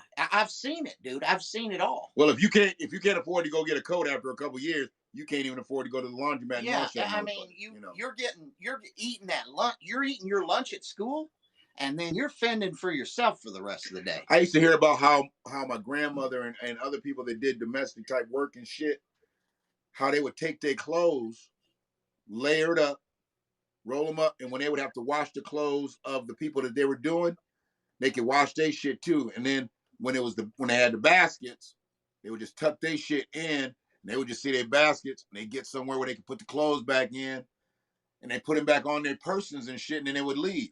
Yeah. But you had to do it on the day like the day after they checked you, because they always checked you to see if you was stealing silverware, Yeah. to see if you was stealing money and everything. And So I'm it had to be sure- strategic. And think about the abuse.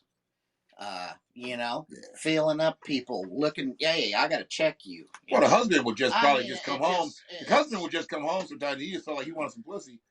There was the maid. Yeah. And before that, it was obviously an enslaved individual. Yeah. He did that because he could. See, they like to say, oh, yeah, this was his mistress. Motherfucker, that's not a mistress. That was his rape victim. Yes. Put no goddamn She slave. didn't want nothing to do with that. Nothing. She didn't want nothing to do with that. They were not in a fucking relationship. That was straight up rape. Absolutely.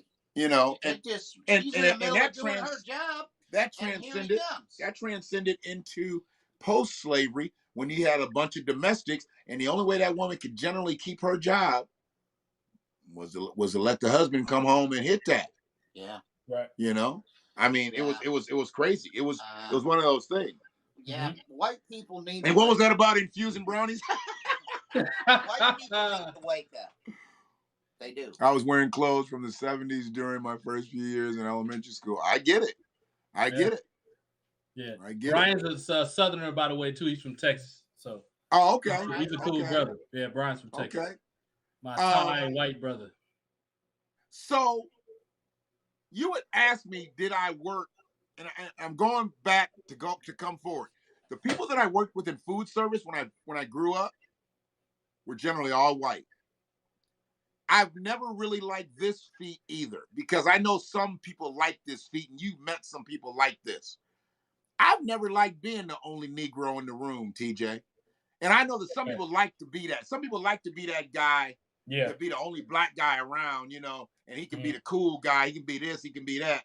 But really, the only motherfucker they just end up looking for him when they get to fighting, because they think he can fight because he's black. And generally, he ain't got no hands. Generally, he ain't got no hands and shit. But I've never liked that. And I've been that so many times. And a lot of the jobs, I just had different jobs. I mean, I never worked food. I never worked fast food. I went from fine dining into doing a little bit of service work in a hotel that I worked at in another capacity to owning my own restaurant. I never did the McDonald's thing. I never did the Wendy's or Burger King thing. I never did it. And I'm not shitting on anybody who did, because I know a lot of them motherfuckers did. They went on to successful shit. But I learned how to present food. Dude, if I had went from Delphine's to McDonald's, I'd have been sitting up there trying to trim the motherfucking lettuce on the Big Mac and shit, cutting that bitch in quarters and shit and laying it out. You know, I'd have been doing all kind of shit to that food in there. But because the way I learned how to present it, I knew it was supposed to be sent out a certain way. Yeah. So I became good at that. And that was when I started doing, you know, cooking food with cannabis. I wanted to present it well. I love the presentation. I want the palatability, and I need the potency. Mm-hmm. If I've got the 3 P's, okay, I'm good. Palatability, potency, and what was the third one? Presentation, maybe. I don't know. Presentation and shit. Sorry, that last joint, that was that shit you gave me a couple days ago. There you go. Yeah, I fucked around. I was gonna tell him that I was smoking his shit, but I didn't want to tell him. I want to see how it affected me. So he brought me some shit here a couple days ago, and I smoked that one. Yeah, I ain't smoking that shit no more. I'm up here forgetting my own goddamn quotes.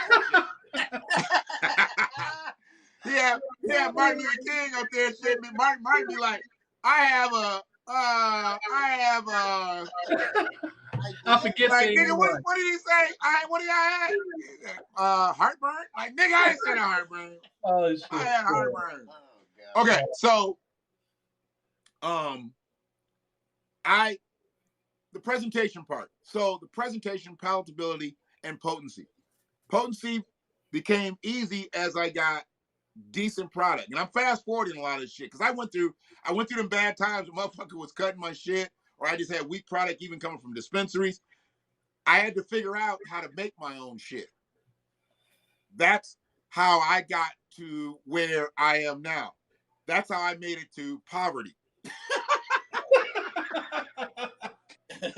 You made it just even. That's how I got to the point. If the lights start flickering out and shit, I'm gonna say it's a storm.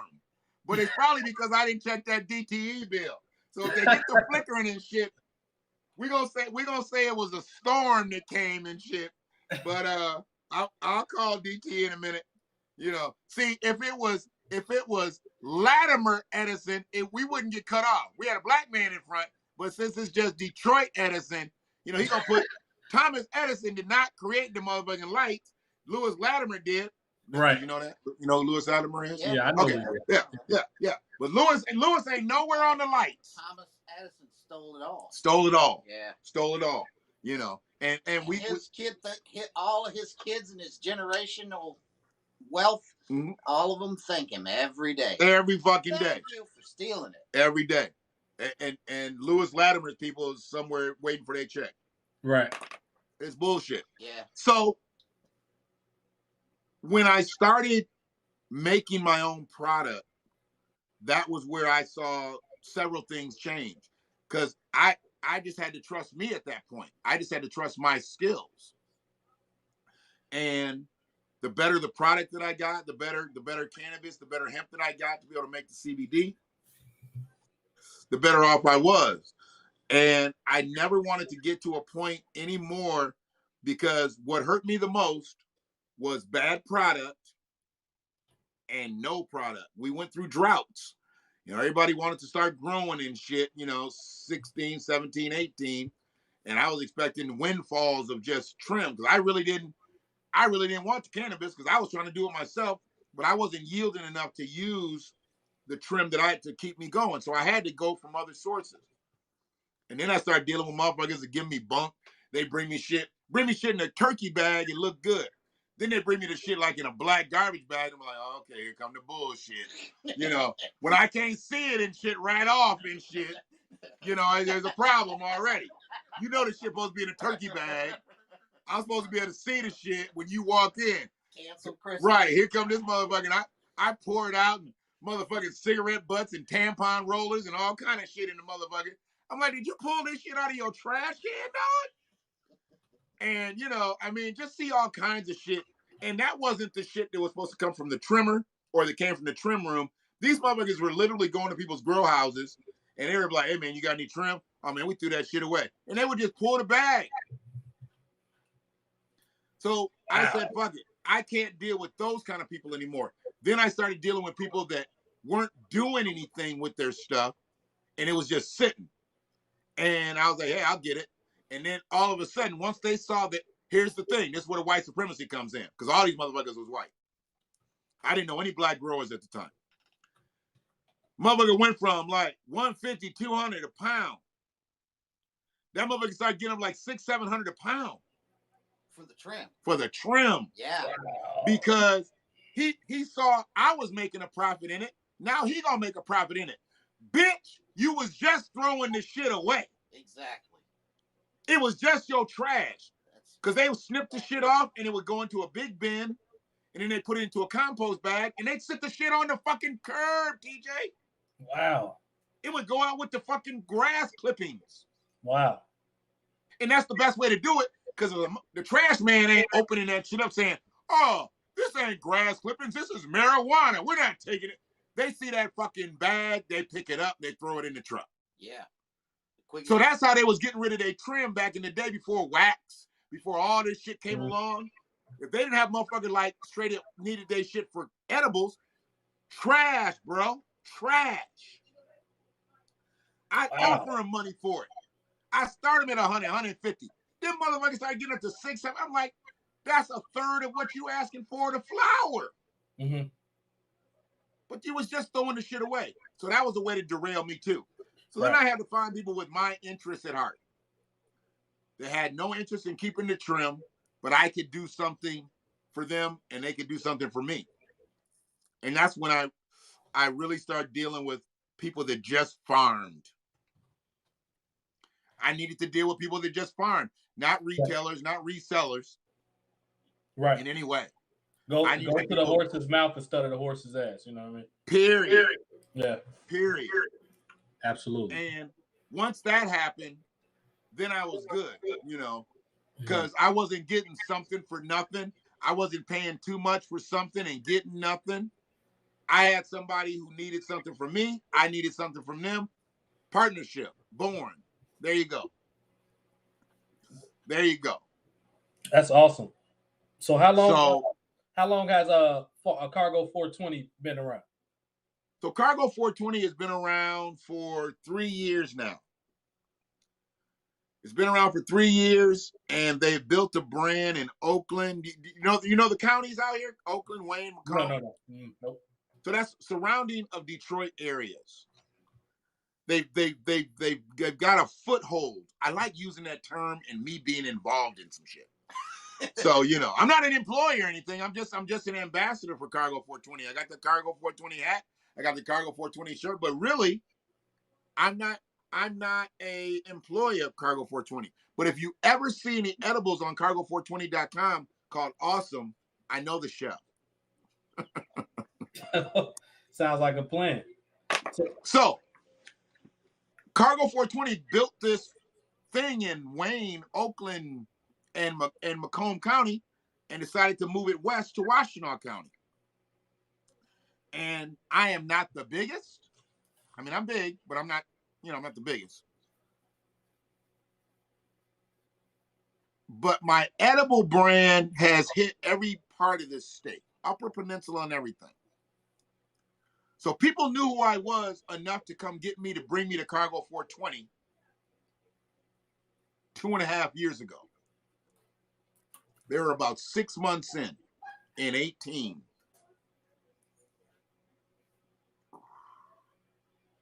He got a couple pieces from me because it was just a referral. He got a couple pieces from me. He called me back in 3 days. Like, I need 100 of this, 50 of this, 75 of this, whatever. Then it just became a regular thing. But I wasn't just trying to do that. I was trying to get on the team. Because I didn't want to do anything with anybody else, because now in 18, the shit became legal. So now I need some legitimacy. I mean, I'm official with my product. I'm official with my packaging. I'm official, but I ain't got nobody to play for, because all these people are getting licensed and they couldn't use my unlicensed product. And the only way you get licensure here is with some money. A lot of money. When a white dude says a lot of money, you know it's a lot of money. Right. It's a lot of money. It's a lot of money. $50,000 for the application. Just to turn in the application. They're going to hold your 50 grand until they see fit that you need it back. 50 bands. We need to hold that. So is that like a security deposit to make sure you legally practicing? What's the purpose of it? It's just a deposit, basically, on starting the process of getting a commercial license. Costs you $50,000, and you have to have an attorney. It's not. And don't come in there with your cousin who work at the cleaners. Don't come in there with your cousin who just seen every episode of Matlock and think he attorney and shit. And he gonna go in there and represent you and shit. No, $10,000 retainer. So you have all this up front. With that, once you get past that stage and they think that you qualified to go to the next step, now they want to check your collateral. They want to check what you're really rolling with. Because a suitcase full of money is not what they need. Nope. So now they need, it used to be like quarters, and then went to like a $3.5 million or some shit. They needed you to have some sitting capital. Yep, or property. Property, or, right. It had to equal whatever. Yeah. So when it was at a quarter, what black person got that? Right. When it was at 350, what black person got that? When it went to $500,000, it was like, we just knocked all the niggers out of the cannabis game in Michigan. Yep. Right. Right. So the people that were left, looks like I'm stuck. No, you good. You good. Okay. It might be that motherfucking joint he said. I thought I was still moving and shit, but I look like I was stuck. All right. In the weed shit. You stuck, all right, Shane. I'm stuck. So, and he had me here fucking dab tonight. This motherfucker had me here to dab tonight. We're gonna have another one too. See, white folks just don't know how to come to your studio. They just don't come here and chop it up with you and shit. He coming here with that 80-90% shit. So you know about all that dabbing, right? No. What you mean by that? We got we Remember I told you, Shannon, I don't smoke weed. I don't smoke weed, Shannon. Yeah, I've never smoked weed really. I've had it a car. All right, so where were we on the weed? And then I'm gonna go right there. Profit. So they need about $500,000 sitting, collateral, property, whatever, right? So they knocked all the black people out the game except who? Athletes, entertainers, prominent people like attorneys, captains of industry, Right. and many of them have gotten into the industry now that it's legal. But we're talking about that pre-legalization stage. Going into legalization, was nobody still knew about it. So have you ever heard of a person named Calvin Johnson? The football player? Megatron? Yeah. Yeah. Do you know what Calvin's doing now? Hall of Fame, baby. Didn't he just get inducted? Oh, he's got a gold jacket. Yeah. But the motherfucker's got his green jacket too. And Nice. he didn't play no golf. I like it. I like Calvin Johnson and Rob Sims, former Detroit Lion teammate, running one of the sweetest dispos in the state. What's the name? Wow. Primitive. That's smart. No Yeah. E. Primitive, no E. I got it. Wow. So, Calvin Johnson is out in the motherfucking white suburbs in Bloomfield Hills because Detroit declined him because he had some goddamn parking tickets. Get Are out of you here. kidding me? I might be able to bring it up, dog. It's frozen and you guys are echoing badly. Oh, that was 46 minutes ago. I didn't check it. Oh, yeah, that's that's old.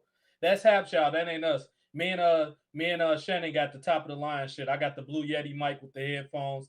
Shannon got quality shit, and I make sure. And I'm on an iPhone. So- I'm doing the best I can. I'm on an iPhone 12. right. Yeah, it's Hapshaw.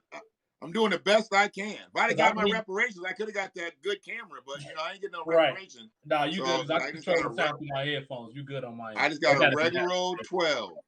Yeah. Just a regular old. Couldn't go for the Pro Max. I couldn't go for the Pro Max. No, they ain't won't give my goddamn reparations. The Oh, motherfucker. shit. Yeah. They always trying to hold a brother back. Hold on a second. What I say? Calvin Johnson declined. Okay, Calvin Yeah. Johnson. Calvin Johnson declined in Detroit for dispensary.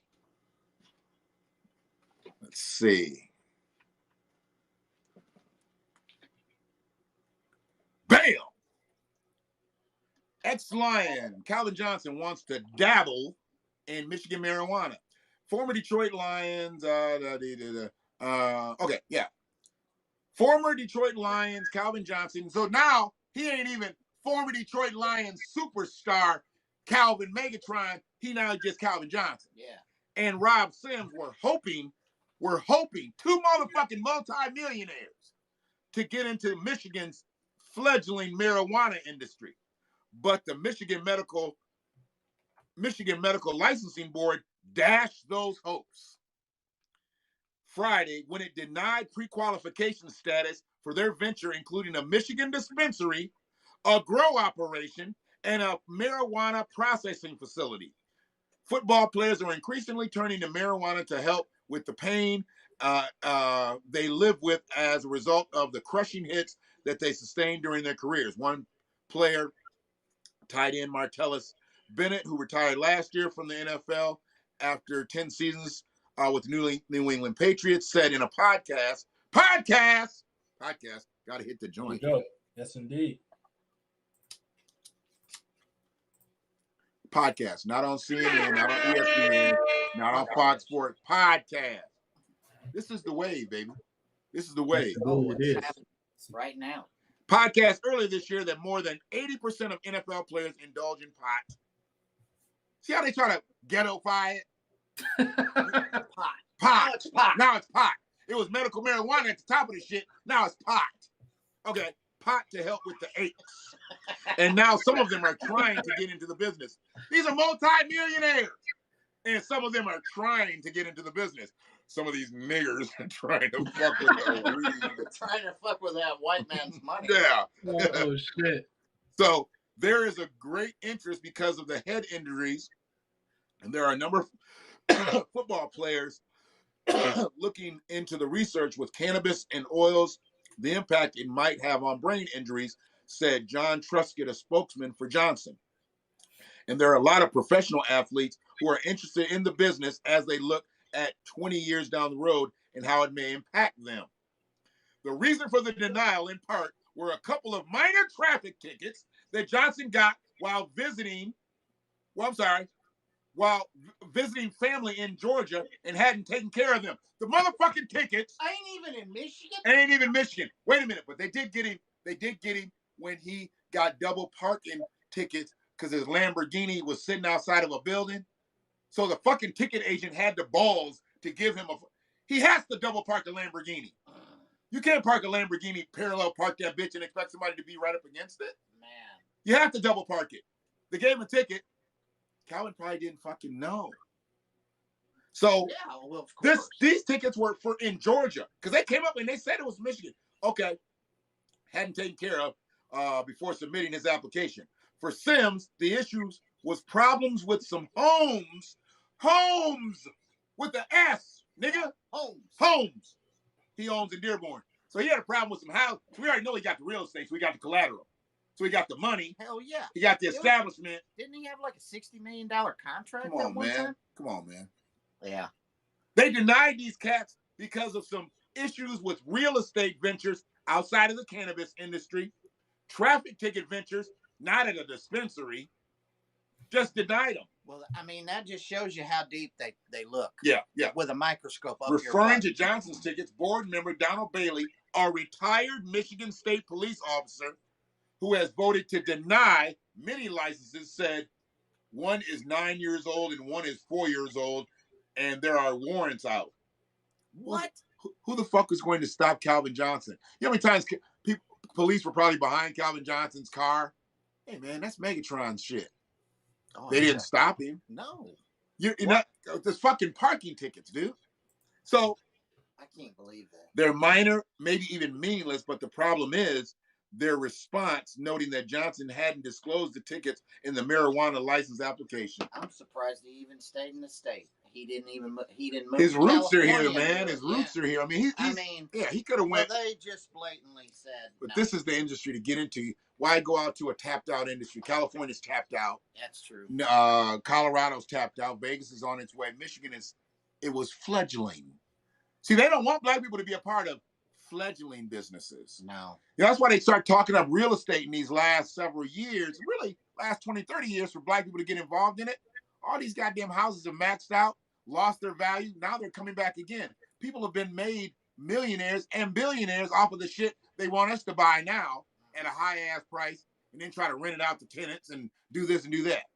You done made your money off of it. You done made a grip off this fucking house.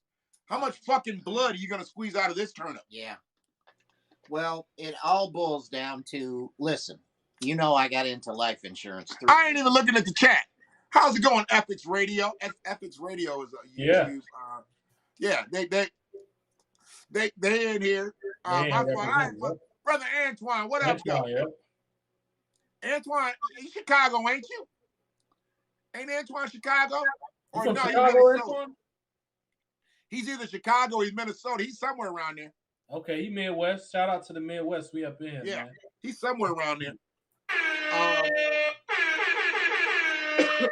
So where I'm at, man, these guys were denied.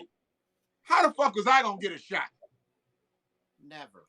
If they got denied, how was I gonna get a shot? Right.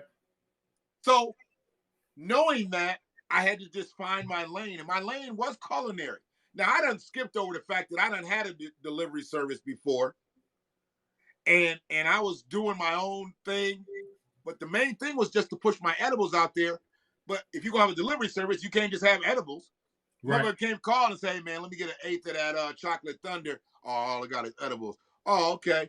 Let me get a platinum vape card. Well, all I got is edibles. You cutting off your okay. flow. Let me get 2 grams of wax. Well, I got this Fruity Pebbles. You couldn't do that. So I had to have all the shit, right? Yeah.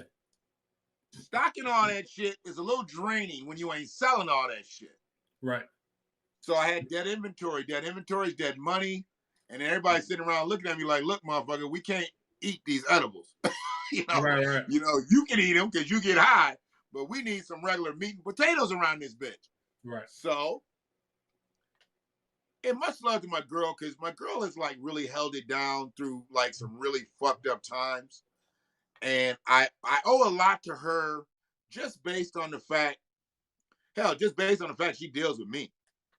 But she understood what I was trying to do, but didn't really, but still supported it. You know what I'm saying? Mhm. Like, she was just like, just don't burn this motherfucker down, basically. And then once I worked to get out and got a kitchen, she was probably like, you know, he's out, he's doing his thing. You know, the dogs ain't getting high every 3 days. Cause I had the dogs fucked up. the dogs was getting fucked up. You know, I let them out of their cage. When I get done kicking, they'd lick one thing that I missed on the floor, and them motherfuckers was tripping balls for 3-4 days and shit. And I'm getting cussed out and shit. You gotta lock in the fucking dog. And I'm like, hey man, I'm sorry. It wasn't like I was sitting there smoking and blowing the smoke in the dog's face. I used to do that to my cat, but I didn't do it for the dogs. I was young then when I did that shit. Though. I didn't do it to our old cat. Our old cat, rest in peace. You know, but when I was young, I had a cat called Six because she had 6 paws. Okay. And we would just get 6 high and shit. And so I got my spot, and the main reason I was able to do that was I had started generating enough revenue with the shit to be able to get my own space. Still not eclipsing what I wanted to, which was licensing. Mm-hmm. Legitimacy means a lot. One of the things it means, now you have opportunities for generational wealth. You know, you can create generational wealth without the licensing, but now you're off the grid Sid. And I don't want to be off the grid Sid. No, you want something that's real. I want to be legit. I want, when my grandkids get out of school and they decide whether they want to go to a higher education or join the family business, get a skilled trade, whatever it is, you'll be there to help. See, here's the thing. They're going to get skilled trades. Like my grandson's going to start coding this year. Yeah. Mm-hmm. Because the whole thing is his ass likes to write a little bit, but he really likes fucking with that iPad. Yeah. He's a magician with that. He done got my shit together. Done got my iPhone together. Nice. Here, Grandpa, you had to do this. I'm like, you don't give me that motherfucker.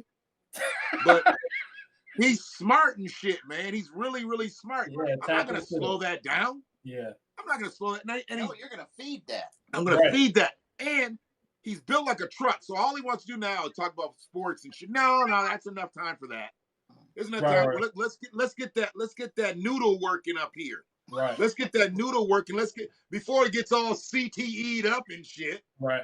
Let's build some shit with that motherfucker. Because I'm not banking on he's going to be some type of athlete. Right. But I am banking on that he's going to be smart, which he already is. So I might as well magnify that. Magnify what you already got. Right. Automation is the future too. Else. Yeah. I'm sorry? Automation is the future too. Everything's going to be automated. We got Amazon working with the drones. They're going to cut down the workforce by 80% in the next 20, 25 years. So you might well. If you don't know how to control the robots are going to replace you. Or work on them or do something. That's what I'm saying. You got to control them. Right. Now, you got to be able to take that bitch apart. You got to be able to take that bitch apart and put it back together with some new parts, reprogramming and all that shit. You got to know every facet along the way. Absolutely. A fucking janitor in an automotive plant will know how to code in 20 years. Yeah. Get out of the way, youngster. I learned this shit back on YouTube. YouTube will be a distant memory. Yeah, I do some coding a bit myself. Yeah. I mean, I know that this is where things have to go. And as antiquated as I am, I love writing. I love, doing it the manual way. I know automation is it. Yeah. You're gonna have to be able to speak to machines and speak clearly. So because typing won't even be fast enough. Right. That shit on Black Panther, they said that's gonna be the reality. Well, there's cars now. Right on your windshield, the shit is right in the air. Yeah. All the shit. I mean, I was selling cars when that shit first started coming out. Yeah. Well, they said by 10 years, every automobile that's built will be autonomous. So forget about having a car in your garage. You can make that into a studio, because all you do is wake up in the morning, get on your iPad and say, start the car, and have And it he's here parked. at 8:15. Cars parked No, down the it's road. down there, and a computer's driving it to your door. Right. You're going to get in the back, and you're going to sit, and you're going to be creative all the way to your office or wherever you're going for the day. Yeah. They better not never give me an autonomous car. Hey, Listen, I'm Shameless. telling you, it's coming. It's coming fast. They are. They've just revolutionized the lithium battery, Right. Mhm. and there's just. They said that spending money on all this, but it's gonna change an industry, and they're gonna fight tooth and nail to keep motorized engines, because there's so many people work on them, and there's so many people do this. But I'm telling you, Hey, but you said two things there. You said there's so many people Yeah. that work on them. Yeah. There's so many people. mechanics, oil change shops. Okay, but we're talking about humans. Yep. They're training robots to be able to do Yeah, this shit. You're right. So it doesn't even matter. So hey, Igor, because the robots gonna have names and shit. Igor. Oil change. They're gonna give them like real names and shit. They'll give the robots real names. They're gonna really humanize robots. Yeah. So they were like, he needs an oil change, da-da-dee-da-da-da. They've got some type of infrared sensor to know, okay, this is a 2016 Honda Accord. Yeah. Okay. Go pull the shit right from the exact parts that it needs, because it's all automated. Yep. So Yeah. somewhere, Right out. some other robot is pushing the Honda Accord parts off. And Yeah. Listen to this. Electric vehicles. Guess how far they can drive without being maintained?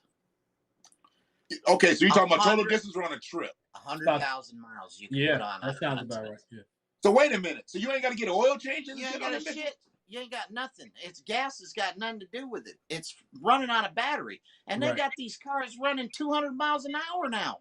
Yeah. Faster, Hey, man. faster than us. As long as you All just got to that make sure you horsepower. got you just got to make sure you got on your way to the trip along the trip. You got to make sure it's charging stations. That's all you got to make sure that Yeah, it's charging.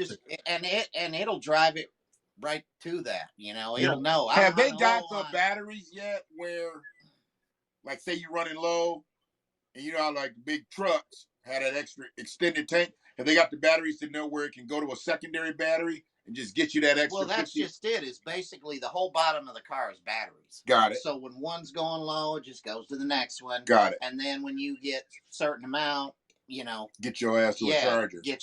I'll drive you to the charger because it's getting low. Because Or you do it overnight at home. Well, just say you're on the road and you're traveling. Yeah. And you're just in between.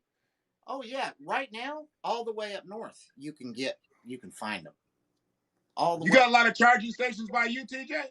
It's a couple spread. Yeah, it's quite a few spread out. You know, it's funny. I was just in the Mustang they got a new truck. The Mustang is all electronic.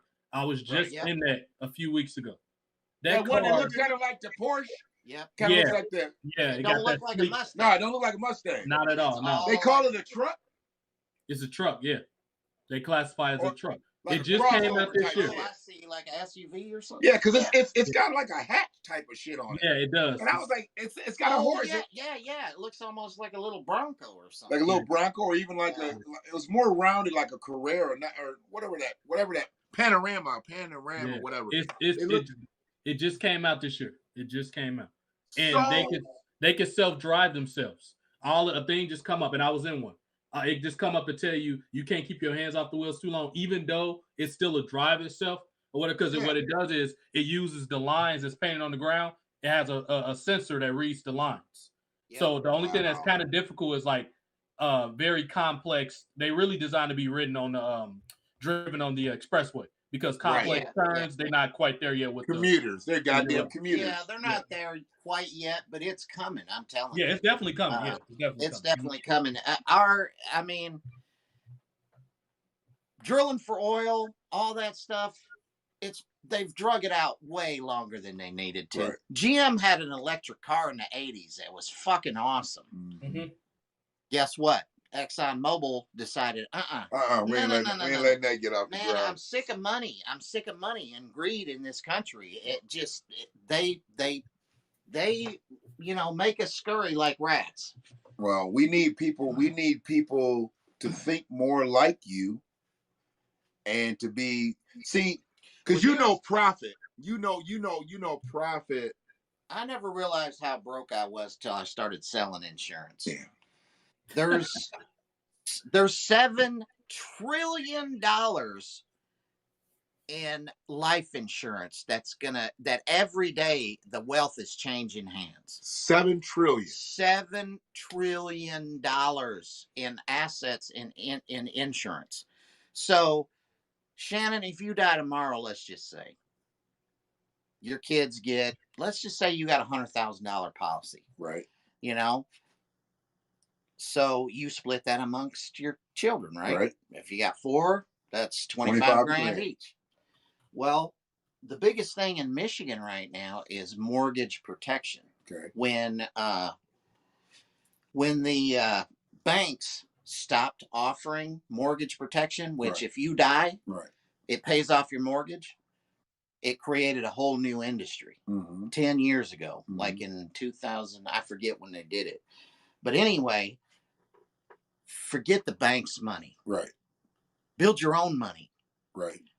Build your own money. You can do it, and there's insurance policies out there right now that pay better interest than a bank. Bank pays 0. Right. And you can get something with 3, 4, 5%, depending on how aggressive you want to get. You want to get an index universal life? That is how you're going to change your destiny and your people's destiny, is the way I see it. Honestly. What did you just call that? Generational wealth. $7 trillion. But you said something right before that. What was it? You said right before you said generational wealth, that it was the type of policy, maybe. Oh, universal index life. Universal. And have you ever heard of that, TJ? I have not. No. Okay. I can look it well, up. there's so many new products in the insurance industry right now. That's what you guys could focus on, is taking out policies for your children's children. And yes, it's another racket, just like anything else. If you've got diabetes, you got this, you got that, they're going to charge you more. But if you can leave your family in a better place than where you ever are, why in the fuck wouldn't you want to do that? Let me ask you this. That's like sleep at night shit, Right. Hey man, if I don't wake up, I know my kids are getting $1 million. So, and $1 million, don't get me wrong, $1 million in life insurance automatically, it creates so many red flags, and you got to go through fucking red tape. You get these things. Hell yeah, because motherfuckers show up with a toe tag in about 3 months. As soon as they write that motherfucker, like Bob. The first thing the detectives look for. They're like, oh, okay, we got an investigation here. Bob drowned and shit. Was like, wait a minute, Bob was a goddamn world-class swimmer. Wait a minute. About William Shatner. She's drowning in the pool. Yeah. Oh, really? Man, you're a good actor. And who was that? Was that Natalie Wood? Who was that? He killed somebody. He killed his wife. And whatchamacallit did too. The Heart to Heart. But there you go. Natalie Wood. I don't know if he killed her, man. If you got the right lawyer and you got that kind of money to throw at it, you say if you got the right lawyer or the white lawyer?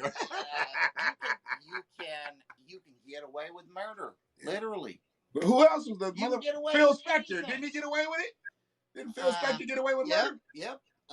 And the one Beretta. Polanski. Beretta. Roman The Polanski. only reason he's not in prison is because he's. Or did they convict Beretta? They convict Beretta. Beretta. Remember? Let's see. A little short motherfucker. Yeah, the little Robert Blake. Robert Blake. I don't know if they convicted him or he got out. I don't know what. All them motherfuckers killing people. He probably got himself out of it. Yeah. Somehow. So Paid somebody off. TJ, do you understand the concept of us buying life insurance? Like why black people need life insurance more than ever?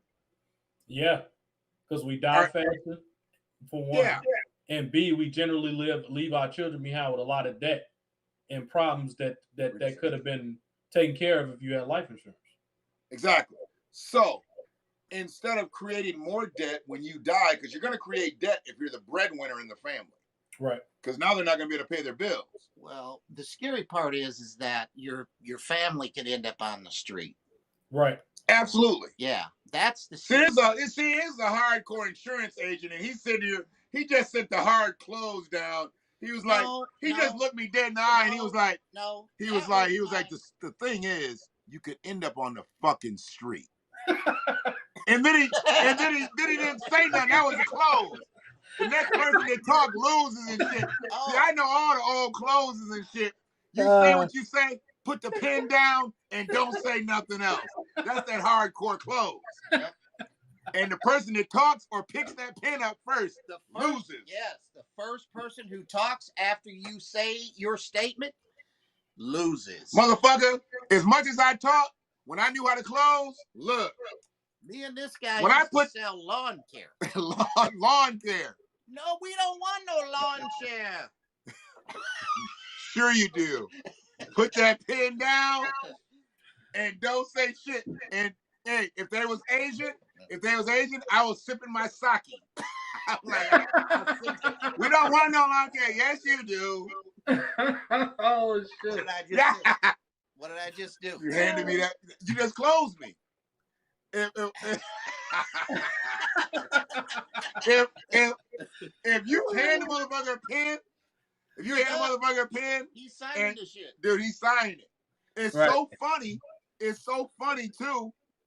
I put the pen out there one time, and I thought the motherfucker was gonna reach for it, and they was putting their hand out, but they were putting it out to push it away. They let the pen drop.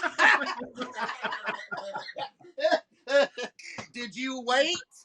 Wait a minute. It was like this. We both just looked down at that motherfucker, and I just looked, because I knew if I picked that pen up, I might as well be getting my hat and my coat. But if they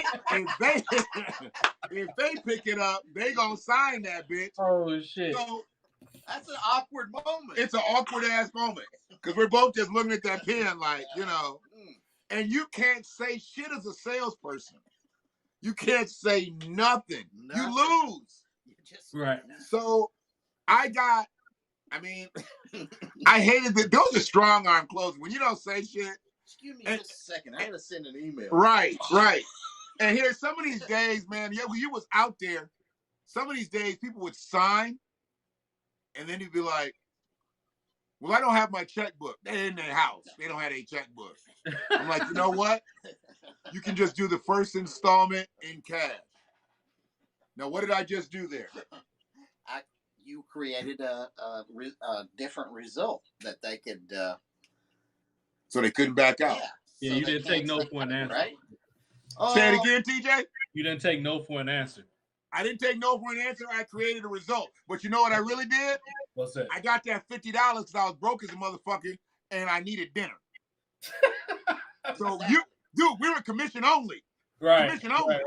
Right. When you go commission only, if you don't sell, you don't eat. You better be a good salesman. You better be a good salesman. But to build your shit up, sometimes them weeks was tight. Oh, hell yes. And you get to Thursday, the day before payday. Ramen noodles. Look, let me tell you something. Ramen noodles? Hey, fry up a couple strips of Maddie eats them motherfucking noodles. Caleb loves them. Kai loves them. All of us love them. Shit. I ate so many goddamn ramen noodles back then. And back then it was just a brick. Back then it just looked like a half a key. Now they got now they got the bowl and shit with the built-in spoon. You can straw the juice out. Back then you was just in there breaking that brick like you was breaking that Princeton brick like Hey honey, what do you think about shrimp tonight? Right. You gonna throw in some ramen? Right. You might have enough to get you some shrimp cocktail shrimp. One of those little tiny. The little tiny motherfuckers. You get a bag of that. Look, honey, we got 3 this time. Right. You splurged and shit. So those type of times brought me to where I am today too, because I learned how to just deal with fucking nothing, bro. And Right. being able to make my own product, I had to learn how to market my own product. And I'm not good at that part because I'm a creator, but I'm not like artistic like that.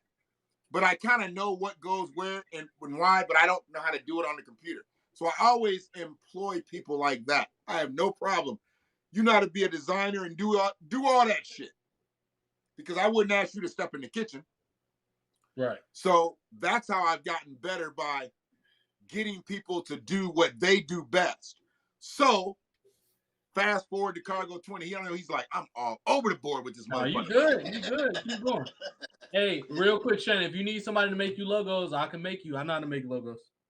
I See, make all my own logo. You see the one on the screen right here? I made that. I made that yeah, myself. well, see, you young and doing this. That's what I'm saying. If we had these 25 years to do over again, Yeah. and we learned what we learned, If the generation would just bend an ear to us now, yeah, we have so much wisdom. We can pour over everybody. he Yeah. came to me. He's the smart one. Yeah. He's the smart one out of the bunch. But the rest of them be like, oh no, he's on some different shit. He is on some different shit. Absolutely.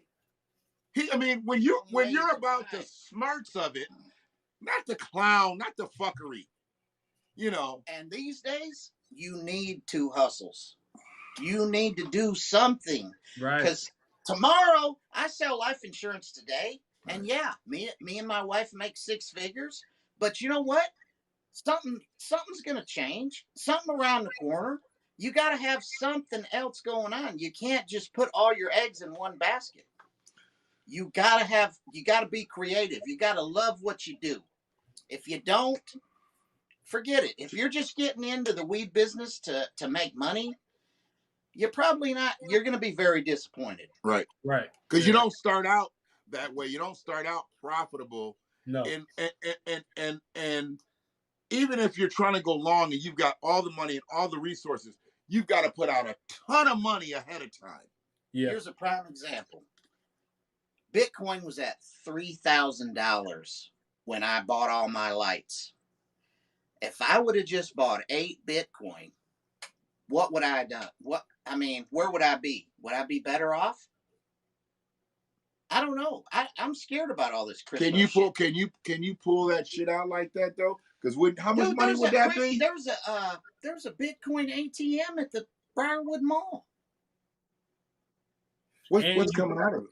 What's coming out of it? That's what I don't know. I don't understand this shit enough. So if there's a Bitcoin ATM, that means you putting a card in and getting money. It's dispensing cash. Yeah, you can cash a Bitcoin. You can cash a fraction of it, I guess. But they're like 30. You know about this? I know a little something about it. I got James. I don't know if you ever met James Nemitz on here. James is dope with that type of stuff. I'm gonna have to get James. Matter of fact, let me see if James is available. Hold on, let me. You gotta link up with James. You guys need. Oh, and it's so crazy. Hold on a second.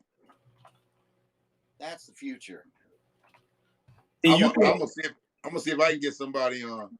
You can request to be paid in Bitcoin. I got a guy too. He bought 40 of them when they were $80. 40 Bitcoin when they were $80. Yeah. So he worked like it's the guy I told you working at Jimmy John's. He works part-time. He still lives at home. He's 33 and he's just like, oh, I'm just waiting for this to happen. And then I'm going to do this and that and this. And then I'll just pretty much, fall into oblivion somewhere. How much is that shit worth now that he's got? Well, if it's 30,000 times 40, that's 1.2 million. And he working at Jimmy John's? But, yeah. That's the funny part is, you got all these guys driving around in a fucking Subaru now that think they're fucking millionaires because they're on that crypto shit. Yeah, it's like maybe you are. Remember, Sanford Stollard was a millionaire on paper. That's true. That's true. So you're telling me that there's not a chance you could lose that shit in the fucking World Wide Web? There'll be another blackout. Another blackout. Here's a funny story. A buddy of mine. His son-in-law bought it when it was $50. Bought like 100 of them, mm-hmm. But he lost his fucking code. Oh yeah. You The know what? code. I ain't really got He shit, lost his fucking but yeah, because you guys, there's code. like 12 So things his that you got. shit's just floating out there. Right. in the- I got my shit somewhere. I was keeping it real close, but then I was like, you know what? Let me put. It's in a book or something. I don't know, it's somewhere. I'll open it up. It's in either a magazine or You'll something. be looking for it one day. But it ain't got shit in it. You know, it's. Yeah. And I guess I could start another one, but they're like, you know, you get. This is the one that everything would go under if I get deep, and I really ain't that deep into it. Right. Anyway, I'll find it free. Free.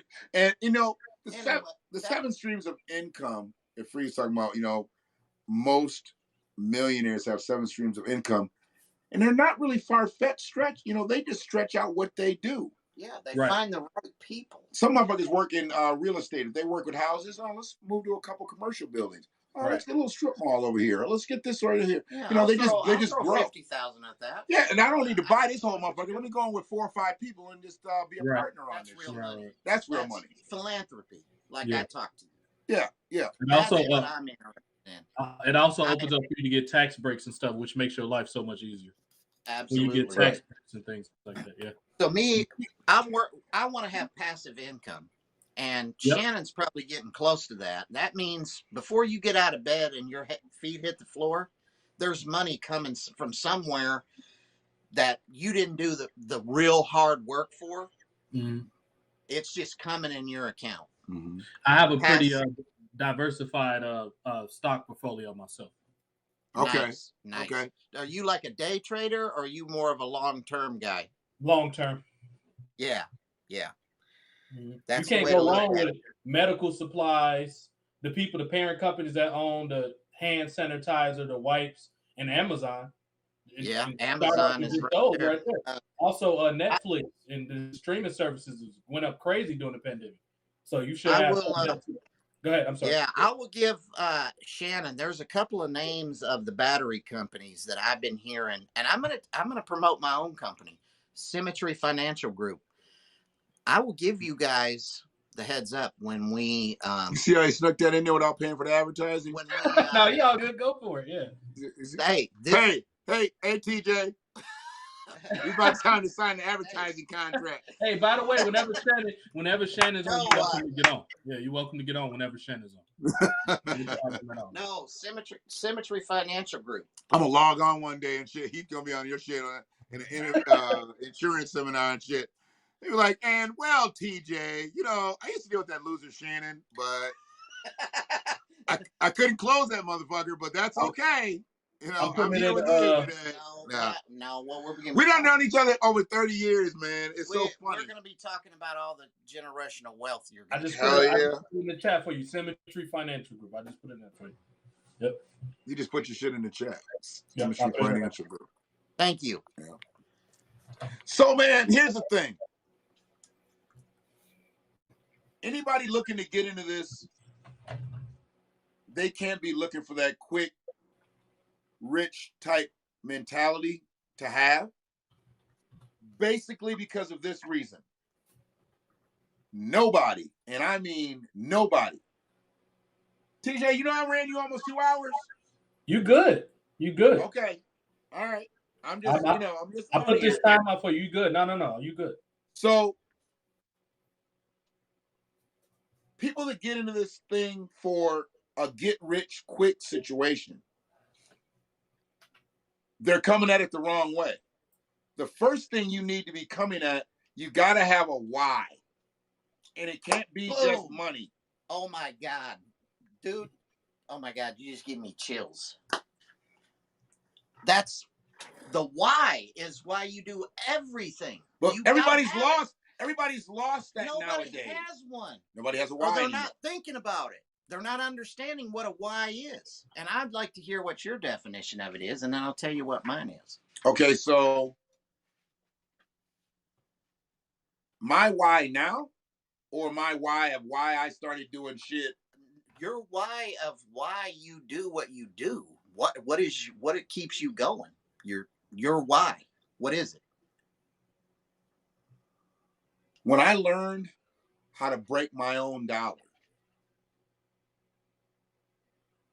buy a piece of meat at one price, buy everything that I needed to put onto that meat, seasonings, this, that, and the other, cook that meat, and I can sell that meat at a higher price, enough to make back to now buy 2 pieces of meat and season that meat. And I ain't got to buy the seasonings no more because I got all the seasonings in bulk. I had to buy the seasonings that first time. So I go through the seasoning, cook those 2 pieces of meat. Yeah. And then I go back and now I can do 4 pieces of meat instant. When I started learning how to do that shit myself, Multiplication. that's all it is. It's simple, Yeah. but you got to be able to count. You got to be able to count. This is why our kids got to go through school in a solid fashion. They just can't push that no kid left behind. That means they trying to get us up out the paint. Whether you can fucking read, write, spell, push snow, whatever. 3 + 3 is Jello. This fucking crazy ass math they got these kids teaching. Oh my god. Here's this thing. nuts. Look, that shit. You know, and we got it here in Huron. Inner baccalaureate shit that grades don't count and this don't count. Wait a minute. What kind of everybody gets a fucking trophy shit is this? You get an S. You get a fucking satisfactory. You goddamn completed. You just completed a fucking test. Took you 2 hours. Yeah, because little Johnny don't like it that, you know, she's got all A's and he feels bad because he can only get a D and he's, Oh, you know, shit. he's trying to. Well, little Johnny stayed in his mama's womb for 9.5 months. So by catching an extra half month of fucking birth goo, he didn't get the oxygen. So little Johnny's even lucky to be sitting here with my kid who's advanced. Somebody was bumping the top of his head. Yeah. Little You know what's Johnny's funny, mom Weston? had a side piece, and you know, she was Yeah, you fucking know- the lawn guy Hector, and Hector You know- had did some fucking time in the jail, and he didn't feel like, you know, he was doing enough until he was drilling for oil, and he was right on little Johnny's head. That You know- last trimester. You know what's funny, So, Shannon? That What'd you comment. say? You know what's funny? That stuff you talking about started right when I left high school, and I felt it coming my senior year. I graduated high school in 2010, and all of that stuff started 2011 up to now. Like we was the Everybody gets a last trophy. normal functioning high school students. Like these kids now, they can sit in school with their phones. They only got to be paying attention to the teacher. Like they all lazy as hell. Like you can tell with the way they type that they didn't learn proper. Like we used to learn phonics until our damn mouth was dry. You knew how to pronounce letters and shit until Yeah. and I hated English. I was always a math and science person. My mom was more diction and writing in English. I hated that shit. But the way my mom drilled me, I learned it better that way. Now I know how to write and know where the comma goes and the semicolon. These goddamn kids write finna on the paper. Like that's how you write a goddamn paper. Like how you gonna write a contract out? You can't. Yes, Finna. I'm they finna actually write write. a story. I've seen that on papers because I used to be a teacher. So I've seen kids write finna or they spell the DA or something. I'm like, what the hell are you doing? Like these kids actually write like that. They write like they're text. You know what I mean? Yeah. So that's when you let. That's what happened when you let. I don't mind. I like technology working along with the old school, but I still got dictionaries. I got all in my libraries in the closet everywhere. You have to know how to break it down a word. You have to. But your understand writing the has to prefix, the start. suffix. It has You to know what I start mean? early. Yeah. Yeah. It's got to start early. That's what It's he gotta was start saying. early, and we just, as a people, look. The government, they love to keep us separated. Yeah. That's what they want to do. They want to keep us separated because they know how strong we would be if everybody was together. The government would get overthrown. Yep. So, you know, the media has to spin things the way they have to. And I try to tell motherfuckers, Martin Luther King is living if he does not start talking to white people.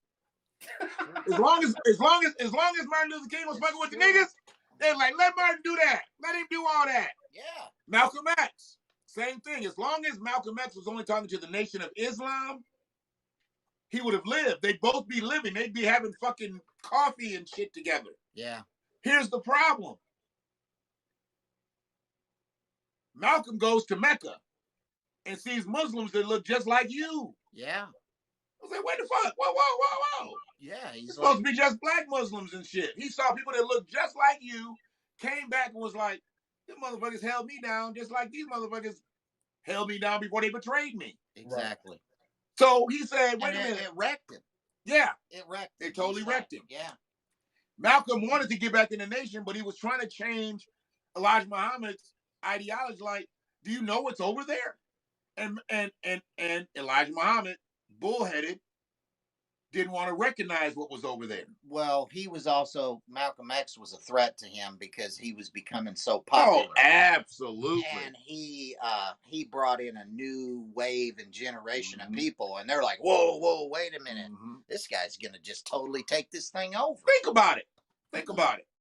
Malcolm X, and there were people that I'm sure it came through the system prior to Malcolm X, but Malcolm X was the shining star because he did go from nothing to something. He went from less than nothing to something.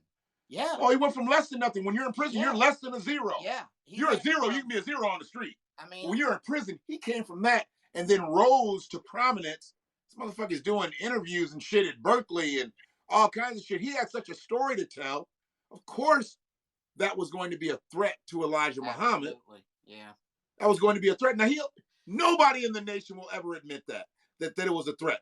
Malcolm was a threat because that motherfucker had it all. He had the total package. Yeah. Now, he goes over there and he comes back and starts talking to white people. And they're like, whoa, wait a minute.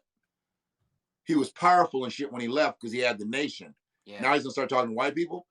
Right around the time that Martin Luther King done ran 2 years after I Have a Dream and ain't shit happened. Yeah. He had a dream, but we live in nightmares. Yeah. Still. So a couple years more it took, around late 66 and 67, Martin started letting his tight, he had a tight-knit fade. He had a taper. He had a tight-knit lower. He started letting that shit grow out a little bit. He didn't get a big afro. He wasn't militant with his shit. He wasn't no Panther. Yeah. But Martin started letting, they were like, Martin's changing. Yeah. Malcolm X. Malcolm X always kept his shit close. Then he started growing his facial hair in. And they were starting to become Afro-Americans. They knew they were different. And one of Malcolm's parents is not a descendant, but his dad is. His mom isn't, his dad is. I think his mom was West Indian. So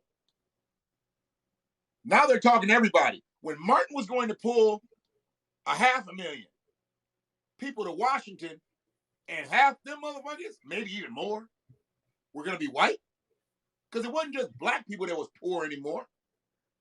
It was white people that was poor that was fed up with the bullshit. And Martin had them motherfuckers rallying. Yeah. Yeah. Yeah, and he was about to pull that. Again, another brother murdered. That's, But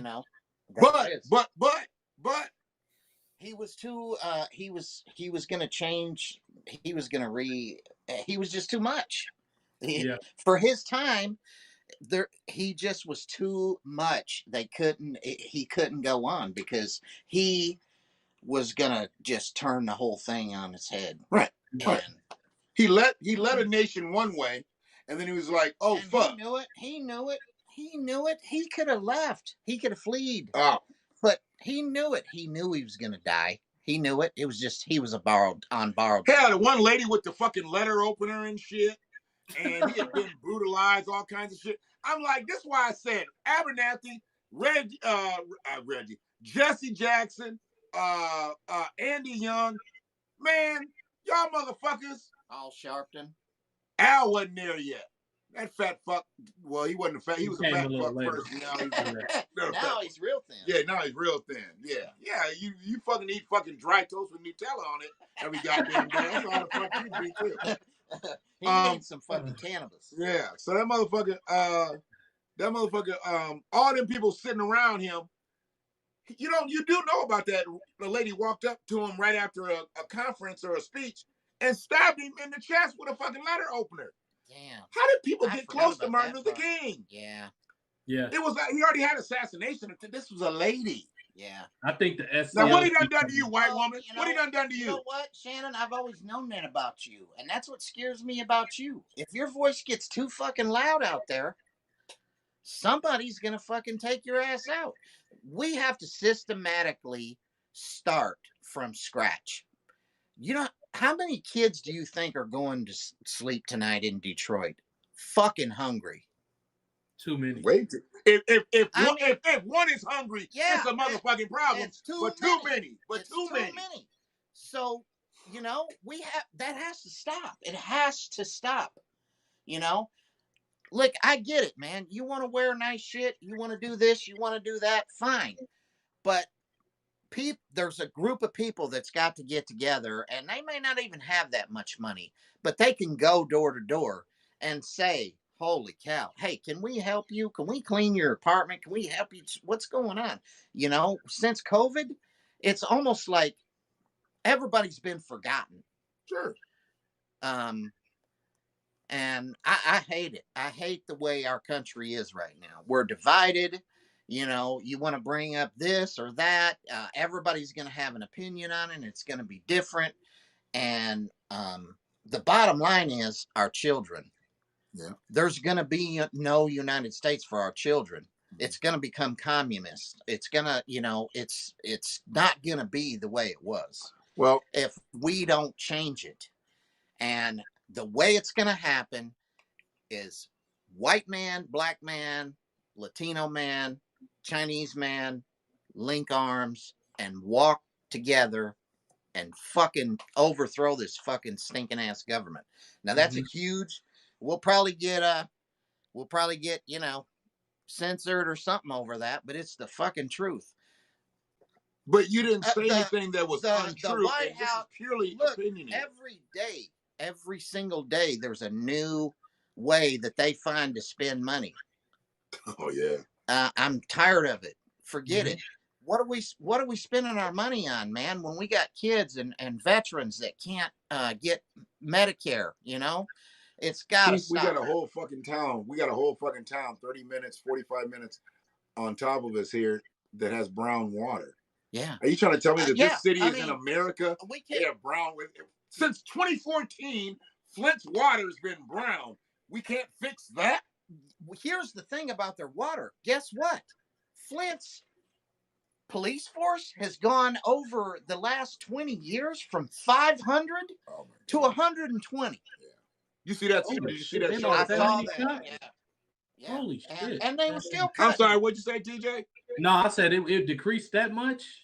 Yes. Look, man. Look, Flint's police. Check out the Flint show on Netflix. It's Netflix, It's right? a documentary. It's a documentary. It's 5 or 6 episodes. Yeah, it's just. And it shows police officers from their like rookie stages and the shit they go through and the shit they. It's a couple years old now, but man, you'll like that show. People in Flint average, what was it, 8 hours before a 911 call is responded to? Yeah. If it's responded to. Motherfuckers be dead. Motherfuckers be dead, and they show up. Motherfuckers dead. Yeah, they showed a guy shot.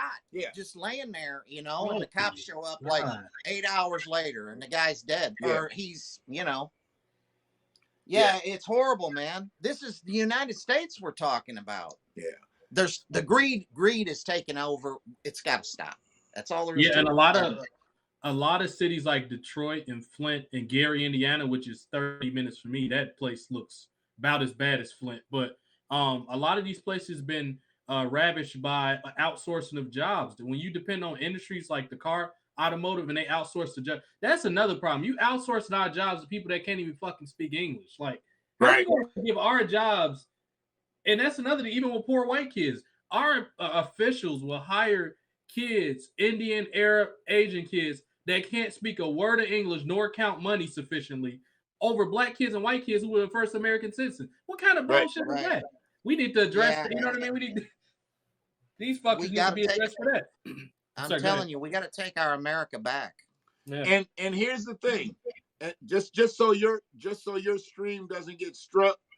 And you know, I mean, I done said this shit so many times. I said I'm not gonna do a whole lot of disclaimers. Anybody know me, they know how I stand.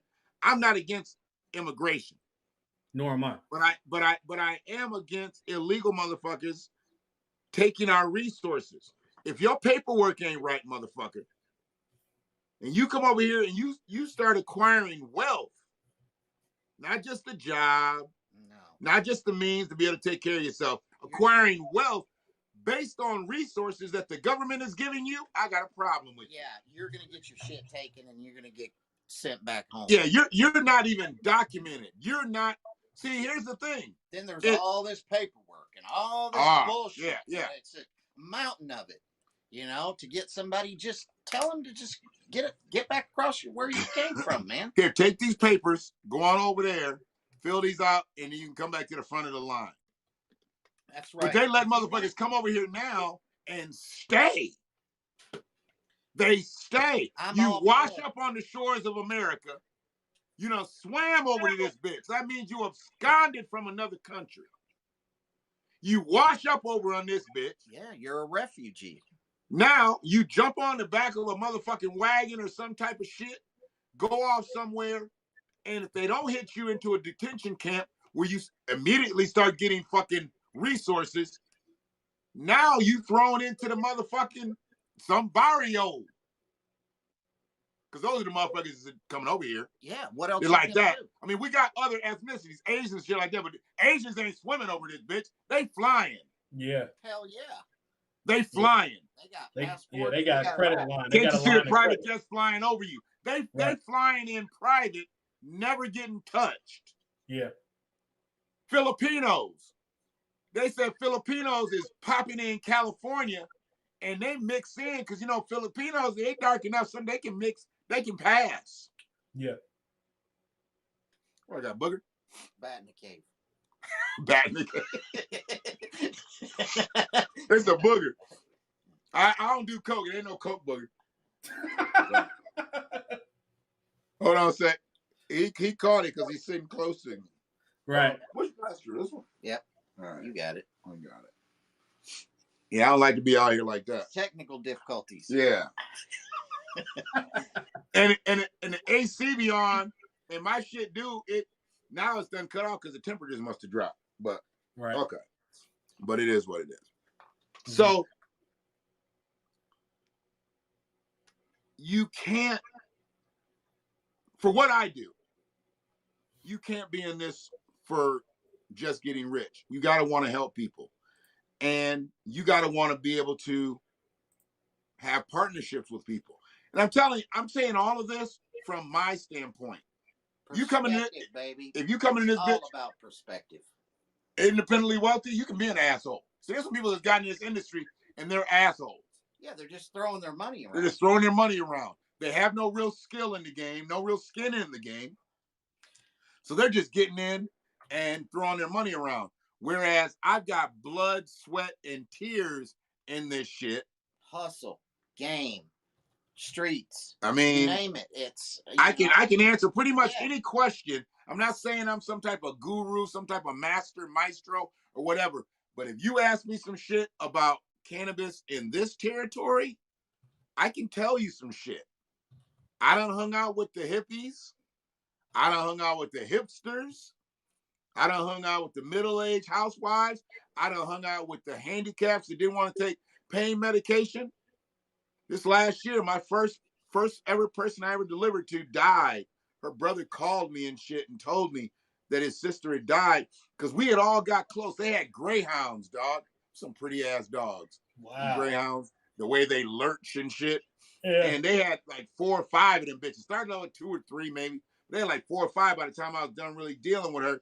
She died, man. I was wondering why she wasn't calling. Like, what the fuck, you know? Right. Because I counted on that bread after a while. It was like, because I'd give her so much love, she would throw shout outs and get me other people. Yeah. So sometimes the shit wasn't even her. She was like, you know, this isn't for me. I don't want to make you think that I'm some type of junkie or whatever. I was like, it's cannabis, you know? And then she would go, you know. But that's still the stigma some people have. She knew it was good for her. And then she finally told her doctor. Her doctor was like, you've had 2 months where you have not refilled. And it was Norcos and hydrocodone. She hadn't refilled them bitches. She was like, and I'm not gonna. Right. She was like, I'm doing just fine with what I've got. People need to be educated that marijuana is a plant. It's not a narcotic. It's not, you know what I mean? It's not a drug that'll kill you. How many people? General ignorance, bro. General ignorance. You can't name one person that died from marijuana ever. Never. The only way you can die from marijuana is you get hit by a marijuana truck. Right, exactly. It's the only way you got. the only way marijuana is gonna kill you. You gotta smoke 100 pounds in an hour to OD on marijuana. Right. It'll probably 100 just bust pounds. your lungs or something like that. That's probably what it'll do. Just bust I your want to see 100 pounds of joints. Just Well, I'd probably just keel over from a heart attack. I'm telling you, my, Yeah, my 100 kids, that's yeah. all they do. They watch some guy do like a 7-gram dab at one time. Jesus. There's all these people out there that are just Yeah. nuts, and that's how they get views. And they're called fucking mentally retarded. yeah, Because who the fuck does sex? Oh, so let us teach you. Let us Snoop Dogg. teach you. So dabbing. So you know what marijuana is, right? my apparatus. Hold on, real quick, Shannon. I thought dabbing was this. Isn't that what dabbing is? Hold on a sec, hold on a he's sec. talking about Cam Newton dabbing. You Oh, talking you about talking about doing that? dabbing? Nah, bro. Nah, just- go ahead. Hey, you do too much dabbing, you be like this. your ass will be asleep like. This shit will make you want to dab. That's So Oh, dabbing shit. is from a concentrate. Oh, this is called Twilight okay. So can you see that? Twilight Ocean or some shit. Yeah. What? Come, There yeah, we come go. right there. There you go. This Okay. actually is hash rosin. Hash and rosin. Yep. What's rosin? I've heard of hash, but what's rosin? Rosin is a purged. So basically, they got A press. it's a press. It's the tubes. Remember the vice grip in shop class? Yeah. Imagine that vertical. So the vice was like this. It came together like this. Yeah. Imagine This it was like this. Flat. And you put some the paper, the shit, the parchment wax paper. Yeah. Yeah, parchment paper, wax paper. Yeah. Put that on the press, and then you can put a bud, a nug, right on the press. And then you close that motherfucker. Now it comes down like an iron. Yep, and it heats. But it's hot as fuck. Yeah, and it presses everything out of the leaf, the stem, the everything, and it makes. And it's weed nut. That's what it is. It's weed nut. I mean, it's goo. It's the shit really? that comes out. Yeah. So look up rosin press when you get off tonight. Look up rosin press on YouTube.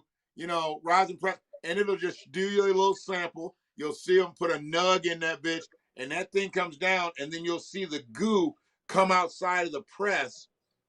That's the shit.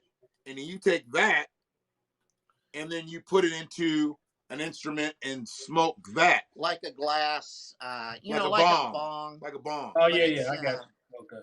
It's a. It's gotta be rated for that type of heat, because most of these motherfuckers use a torch Yeah. to get that shit hot. So it looks like this. You got me up here looking like a fucking crackhead. All right, you It see looks this? like this. Yeah. So you take a little tool like this, and you take a little dab of that. That's why it's called a dab. Right. A little dab of that concentrate, and you heat this up on your bong with a torch.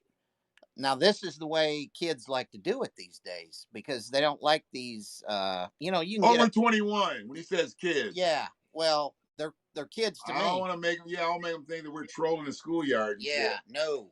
Kids in college. Yeah. So at 550 degrees, you got to have something to know that you ain't got it too hot. It depends on what you're looking to do. 550 degrees. Is that what a torch is?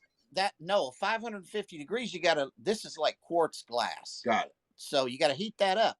And then that butter, as soon as you touch it on the side and you hit it, boom. Then you take your carb cap like that. I look like a class A crackhead right now. Yeah. You're a dab head. I'm going to turn you into a dab So head. that is marijuana, but it is the extract of marijuana. Right. It's the concentrate. And when you get that leaf out of that press, it ain't got shit in it. It's fried. But you know what? You can still use that shit Absolutely. to make For edible. creams. You can make You salve. can make You can make salves, salves. You can make edibles. uh, It's still got something in it, because what was in that, yeah, I would love that, but I'm not usually getting that anyway because I'm not getting most of the buds. I do get trim that has nugs in it, little mini nugs, but I'm not getting the tops. If I'm getting any nugs, it's mids and bottoms. That'll be a top rate nug. That'll be a top rate nug. And you squeeze that shit, we're talking 90% cannabis. Yeah. Wow. Yeah. Okay, you learn something new every day. Wow. And start looking up some shit called diamonds. Yeah. And Scares the shit out of me because it looks like crack. and shatter and 98%, 97%. yeah. Dude, that's pure cannabis. Yeah. Right. So Yeah. you're high way, I can't say way beyond belief because there is no belief of how high you are when you dab 95% shit. And I've seen 3 people walk. We're talking one hit. Yeah, I've seen one big drag. Heat this shit up at a cannabis fest, and 3 people hit it. Me being one of them. The first 2 motherfuckers took those. Yeah, hold it in. Yeah. I'm old school. And you're hey dude, well, shut the fuck up. And then I would have a little bit come out. So I was like, I'll take another one. No. You're not doing it. I'm like, if you don't shut the fuck up. Because see, I'm not gonna kill myself by inhaling 95% cannabis. Yeah, and you'll cough like you won't believe. Oh, that's the problem. God. It opens up, what is it, your capillaries or whatever? It opens all that shit up, dude, and that catches the smoke and that catches all that shit. And when it does, you're high everywhere. That's when you get numb, when you get that body freeze and all that shit, dude. You're just locked. And you're looking at, when you smoke a joint. Is he? No, we're good. Oh, okay. I had the screen on screen because I was showing them this stuff. So when you smoke a joint, you're high for usually like 45 minutes to an hour and a half. Right. When you smoke a dab, you're 3 hours minimum. Jesus Christ. Yeah, you're going to be stoned for a while. And it's not a regular stone. You're like really high. Like, high get out of your body. It's like Paxil. It's like fucking Paxil. I mean, you're like, dude, somebody just hit your car. You're like, oh man, was it the driver's door? Because I really need to get in the motherfucker so I can go home. I mean, you don't care. Yeah, you don't care. Dude, this dude just hit and run your shit. Yeah, I got Geico. Oh man, glad I just saved a lot of money on Geico. I mean, you really don't fucking care.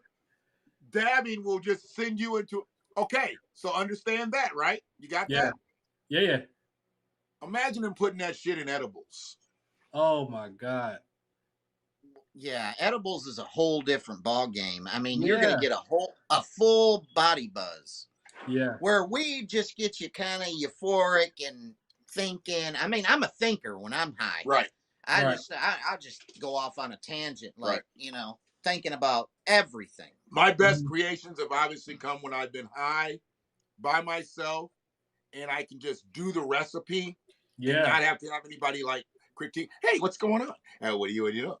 I cook mostly at night, and one of the things that I always like doing is experimenting, even with a recipe that I've already somewhat mastered.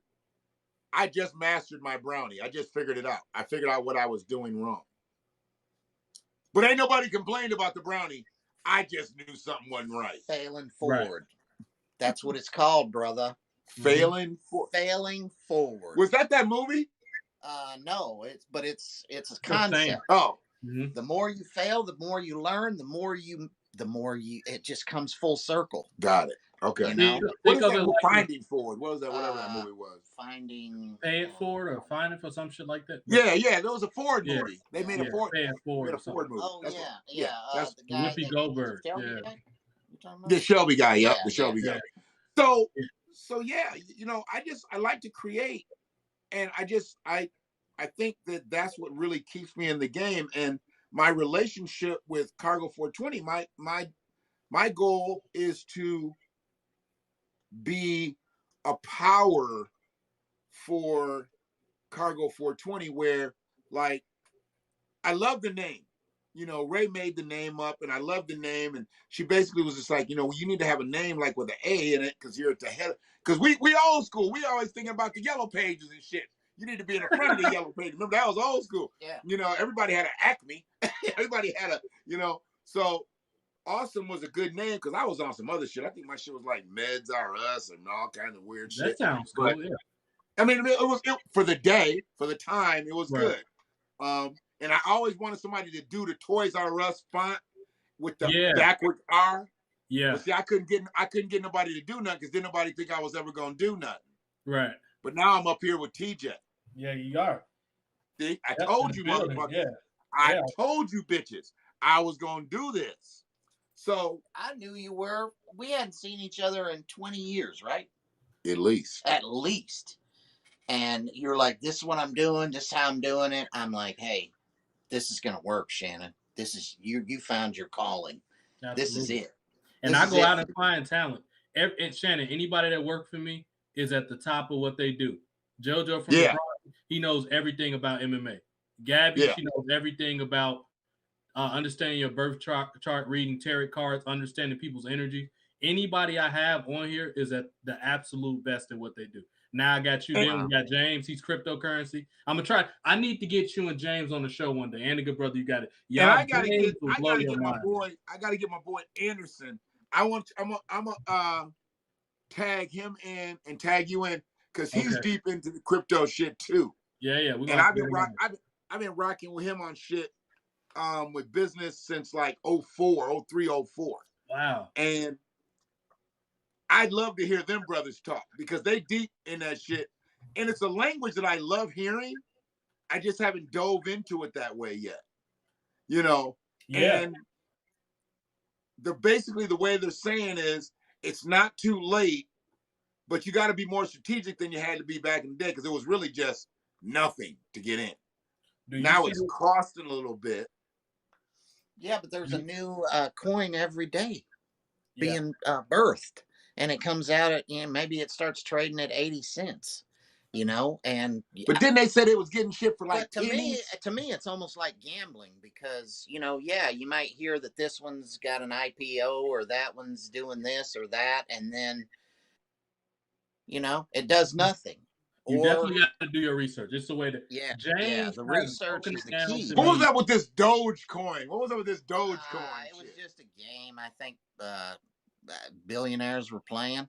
I don't know. So that's not a real crypto? Oh no, it is. It's real. And you know, enough people got behind it. Elon Musk said this about it, and then it took off. And then it was I've heard it was a joke to begin with, right? Somebody So ain't nobody cashed out on Dogecoin. There's a guy made like all kinds of money on it. I was just reading here in Michigan. And they cashed He him put out, everything into it and he cashed out at the right time. As of right now, the top Timing. cryptos are. Well, I hear all the time about Ethereum. That's the top one. That one's doing Ethereum. well. Ethereum, yeah, that one's doing well. The one you just said is also on here, and then you got Bitcoin Cash, or the ticker is BCH, and Ethereum is ETH. You ever heard of populist? Or Let me see. Let me see if it's on here, because this is according to Money News. I got a couple that my buddy's telling me, you know, do this and do that, but I mean, the guy's got 40 Bitcoin. You know what I mean? It's hard not to listen to him, but you know, what do you got to lose? He's still got a fervor for delivering cold sandwiches. Really? That's a guy that you probably want to stick with. Yeah, he's like a eccentric idiot. The motherfucker, if the motherfucker believes in it, if he believes in it, I'm gonna at least give it a listen. He's 33 years old. He's never been married. He lives at home. Oh shit, he's living well. Yeah. That 1.2, and he got his dad into it. So his dad's like, oh, he's about to get what his dad has when he his dad dies. He lives with his dad. Yeah, and his dad's into it. Oh yeah, when his dad's got more money. He got it. Dad might be investing more than he is. His dad was like, hopefully he don't be one of them cases where he knock his dad his off. dad retired early. Oh, Let's hope that's not we're what about to have another. What was their name? Gonzalez and the boys that killed their parents. No, you talking about they from California. I know what you're talking about. Hernandez. Hernandez, yeah, those boys. Yeah. Mendez. The Bitcoin bludgeoning.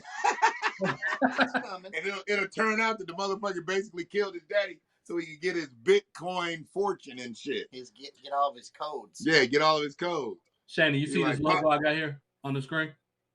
I want to bring you back up here. Hold on. This is a new show I got coming up. I want you to get on. It's called the Politismoke Show. I want you to get on. Politismoke, okay. That's starting this with me and Brian, the buddy that was in here earlier from Texas. He knows a lot about politics. I know these. I went to school for politics, so I know some stuff. But we're gonna make it politics and finance and business. So I'm gonna need you to get on there. And your buddy you got there, and we're gonna get this started this week, sometime this week. I'm bet it up. Yeah, man, I'd love to talk to you guys about insurance and what it can do for you. Listen, I don't want to sell you insurance. I want to teach you how to sell insurance. And you can sell your own insurance and you can do your own thing. This company that I work for is amazing. It's usually, you know how it is in a corporation where you got 10 people maybe making all the money and then you got all the minions. Mm-hmm. Well, the 10 people that are making all the money, and there's hundreds of them are being birthed every day, but they share their secrets. What a concept. Yeah. What a concept. Share your secrets. What's working for you? So the littlest guy that just started all the way up to the guy, Edward Pritchett. Mm-hmm. Look him up. Mm-hmm. Right. He just moved to Puerto Rico. He's one of the founding guys of Symmetry. He was the first sales rep, and he is a man of color. Edward Pritchett. Is he black?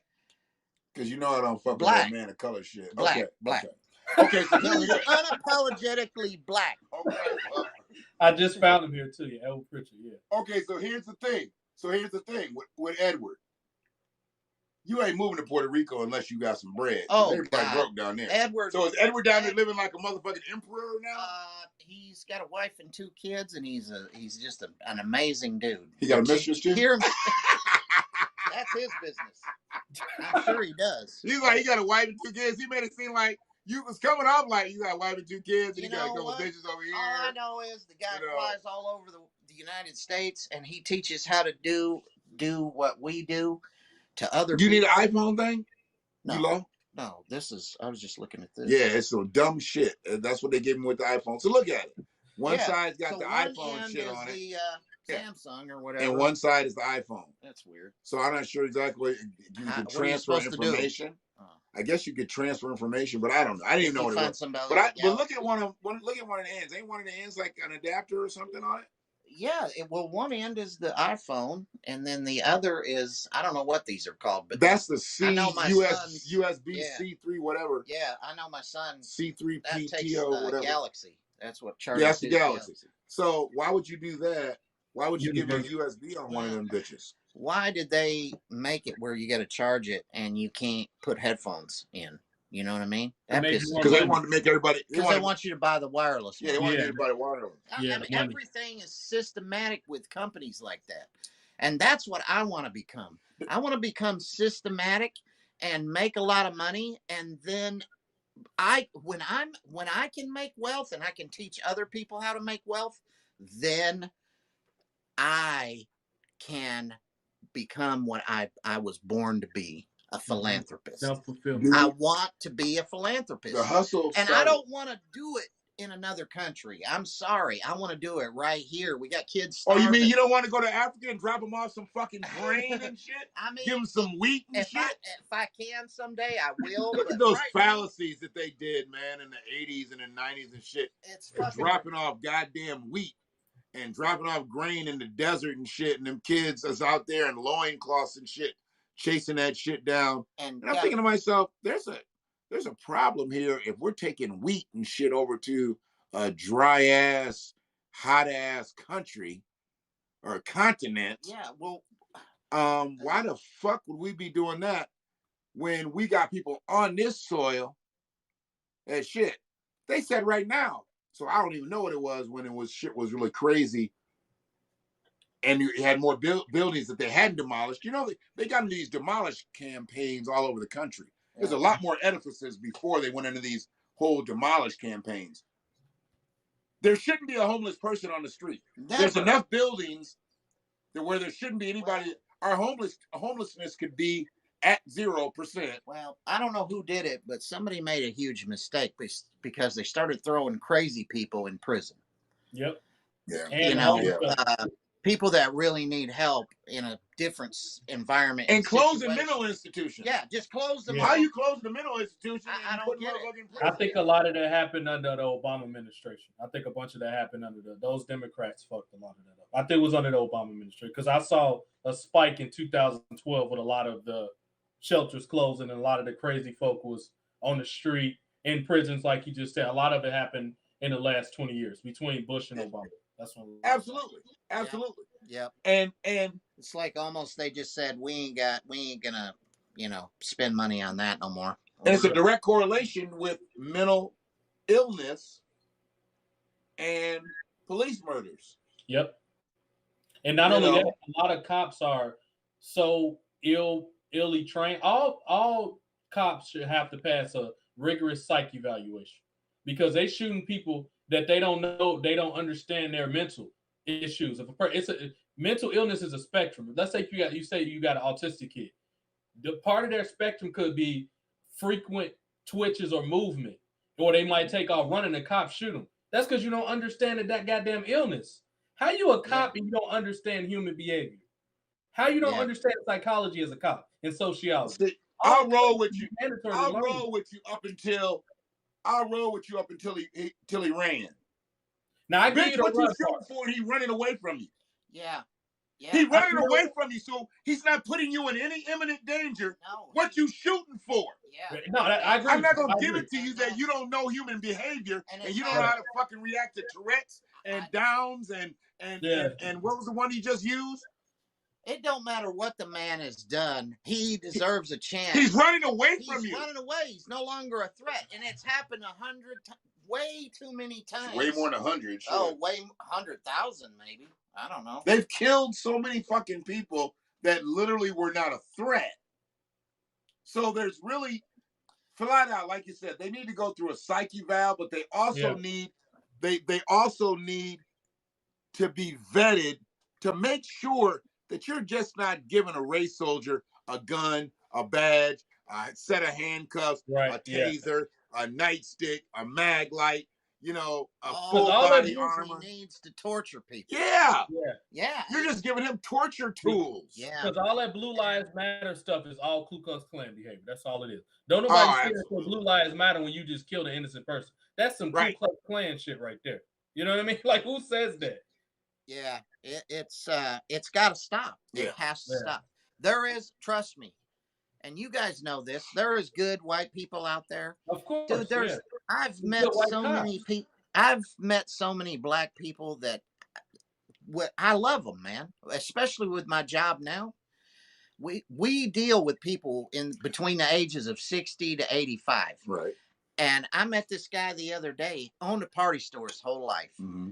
He's like, dude, black guy up in the Lansing area. Mm-hmm. He said, dude, I don't need no life insurance. I own a party store for 60 years. He said, I got more money than I need. Mm-hmm. I got plenty. And my kids are going to be taken care of, and everybody's going to be taken care of. Right.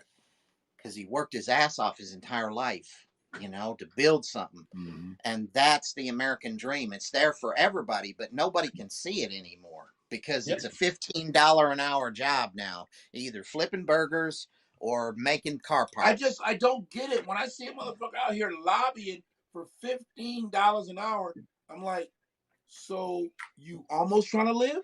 Yeah. I mean, you can't live off no goddamn $15 an hour. You're a student or, Right. If you don't have a family, $15 an hour. I'm like, Forget it, man. you did just say you had a kid, right? What they gonna eat?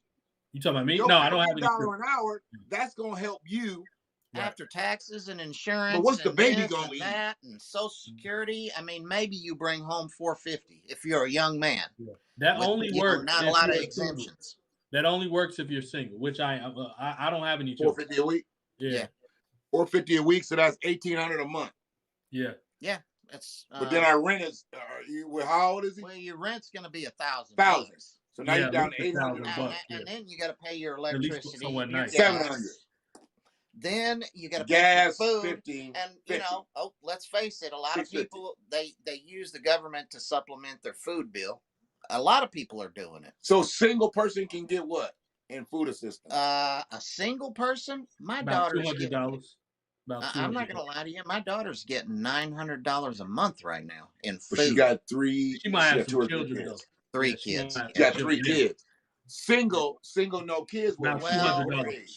It's about Married. 200. Man. About But 200. she's about to be divorced. But Get it. Uh, Descendant layer. What's good? It's because so much more than skin color. Absolutely. absolutely. It is my. It's my. We're all on the same. Yeah, we're agreement. not. This has nothing to do with melanin. This systemically, we know that freedmen have been, betrayed by this country, Well, by this government. The only thing you can Yeah. say is taken advantage of. Yeah, yeah. You've been taken advantage of, Yeah. and you've been That just exploited. seems, I mean, you can say that it just anyway. seems so light. It is Seems like, lenient when you say, Negroes have been taken advantage of. No, it's been more than that. well, murdered, raped, all that. But, Yeah. But at the core of Exploitation. it, you've been Exploited. I like exploited. I've always liked exploited.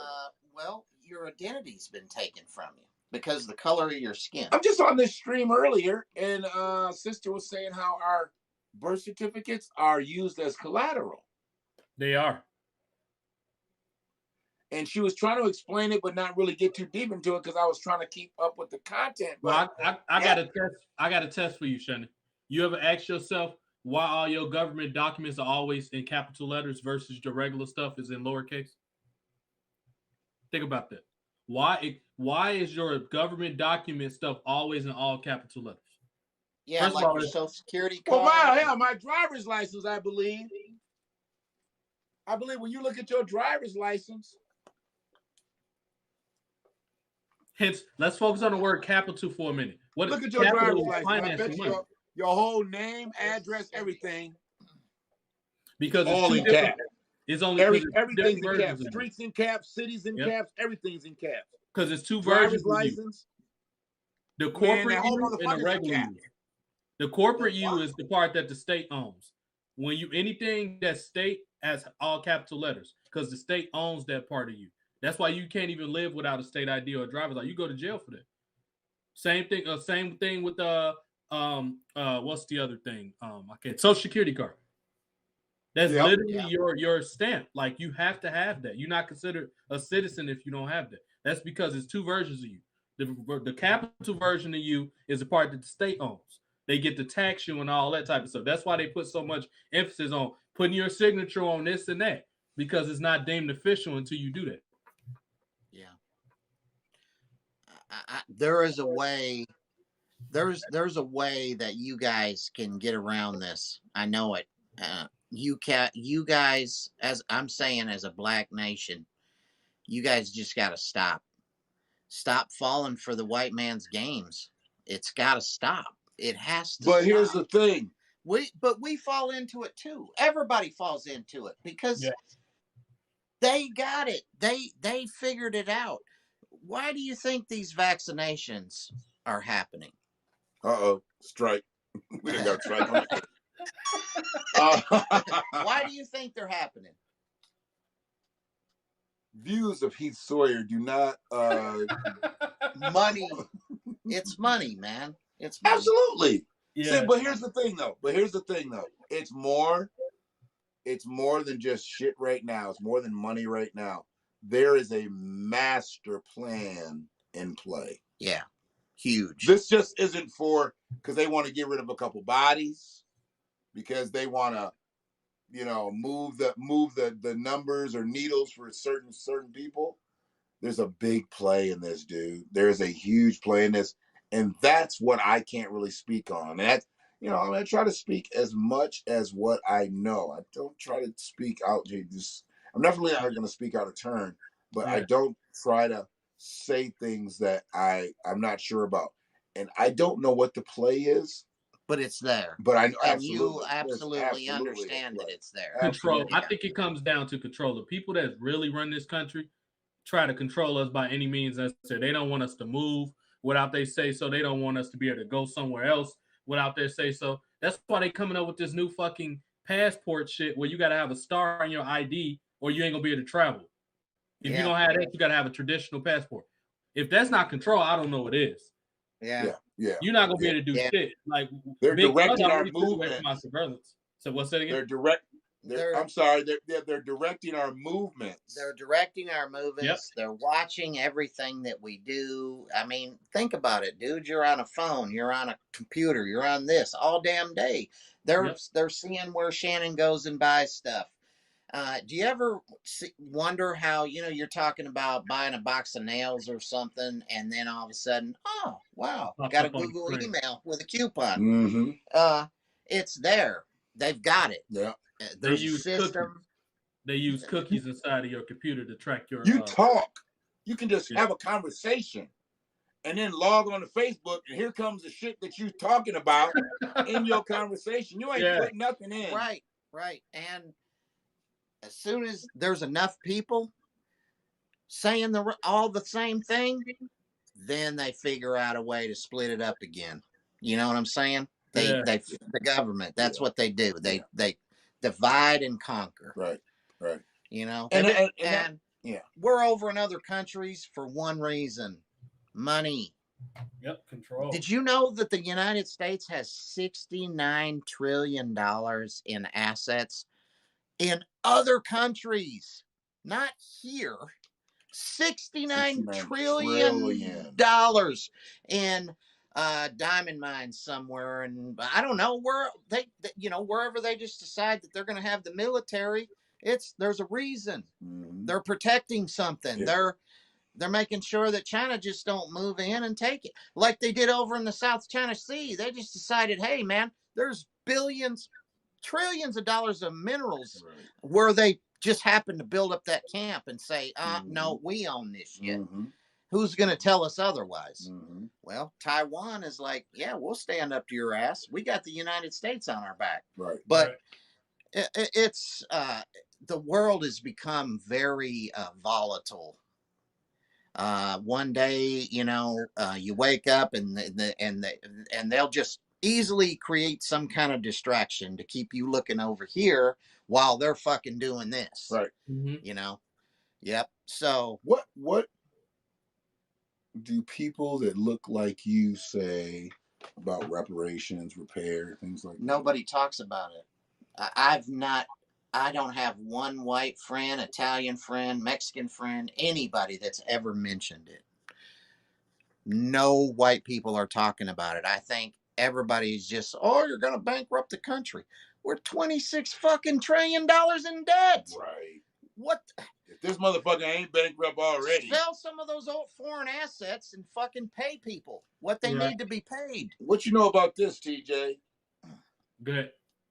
China controls America. I've been knowing that for a while. We owe them so much money. It ain't even funny. Yeah, well, that's what they say is they're going to take over our country. I've already heard that. There ain't going to be a shot fired. Yeah. Dude, I heard that China was running America, and I just laughed. And he's like, dude, it's real shit. Yeah, it's real. He was like, America is under China's thumb. He was like, they controlling shit, bro. And he just kept telling me. And I've never heard a person dispute it. That's why they have a lock on the manufacturing. That's why when you turn anything over, 9 times out of 10, if it was made in China or somewhere in the Southeast, which China also controls most of the Southeast, generally speaking. They've always had some type of control over Japan until like probably 50 years ago. But it's like, that's how they leverage that debt. They make everything. They have an exclusive agreement with the United States that they can sell stuff in. That's the only way they can leverage the debt that we owe. Oh, you know what I mean? Well, Trump tried to dig into their pockets, and they They So made that wasn't sure just that something don't against him. That was something that he was trying to do Yeah, to protect America. yeah. He was protecting American jobs with tariffs, and you Yep. know, that's too much money they were losing. They couldn't.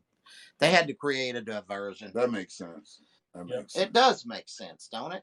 But Mhm. why does it not make sense to most people? That's what I don't get. Because most people want to be ignorant. Yeah, that's They true. don't want to know. They just want It's to. harder to be smart. They want to go get their latte and go to Old Navy, and they want to do this and they want to do that, and they don't want to. You know, they don't give a shit.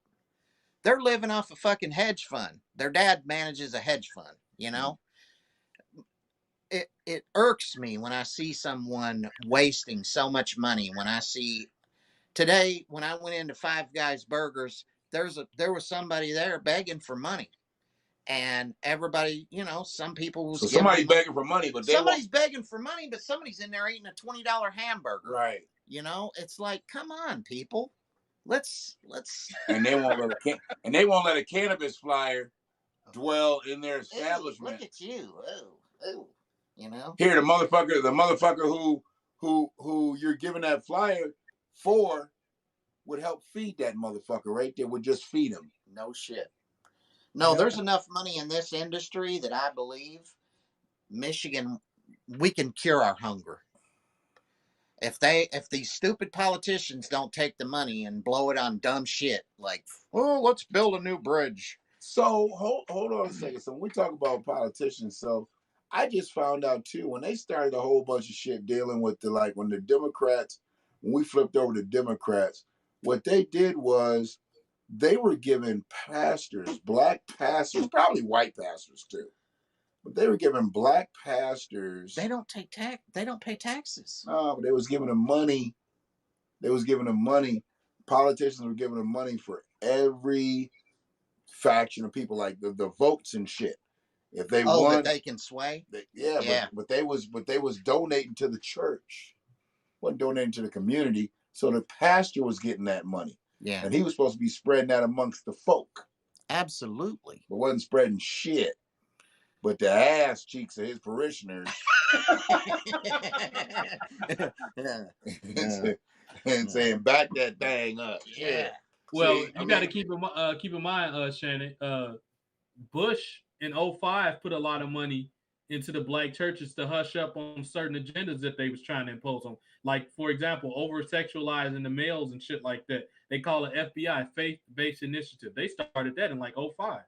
That's why you see churches turn a blind eye to a lot of this stuff. You see dudes coming in church now flaming, where back in the day that was questioned. Like, what benefit are you to your community?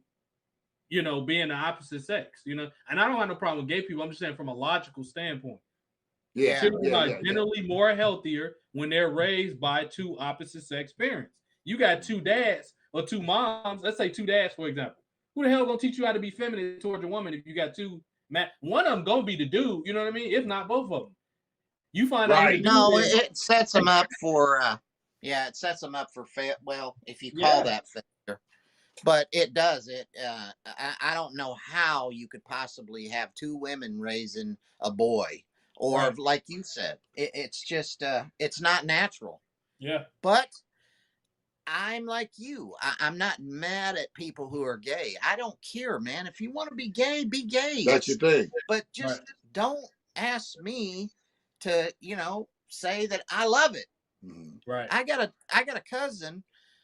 Her daughter is turning into a man and Transing. yeah, you know, and they're spending a lot of money on this shit, hormones, this, that, and the other. He changed it. It was Julia 2 years ago. Now it's Damian Shades. Why they always got to go with them sensationalized names and shit? I mean, you know, they always got to go with that. That's one thing I don't like about all this LGBTQIAP shit.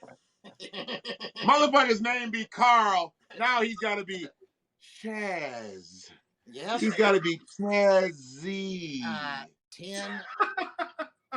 10 kids, and my third son, he's 13. 10 kids. 10 kids. 10 kids in his grade now identify as either they were a boy and now they identify as a girl, and now, you know, or vice versa. But let's And so he rode the bus with this girl last year, and she's like, "No, I'm not Christina anymore. I'm Chad." He's like, "No, you're Christina.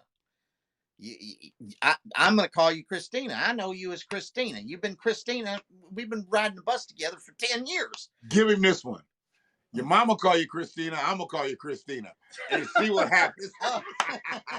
No, but he got in trouble, and he was almost it was almost got to where they were saying, Got in "Hey, trouble for what? you're Got in trouble for what? being like hateful towards Christina? towards the movement, I guess." Because Christina doesn't they had identify as Christina because anymore. he said Identify as something. Chaz. He said, flat out. And then you know what he said to his teacher? What? She's like, "No, you're gonna call her, whatever." Well, he's He him now. said, Call him he Chaz. said, "You know what? Well, I identify as Tekashi 6ix9ine, 420. That's what you're gonna call me from now on." And they sent him to the office. Oh shit! I almost fell out my chair when I heard. So, I mean, here's my thing. I don't like, because we said school, and we're talking high school, right?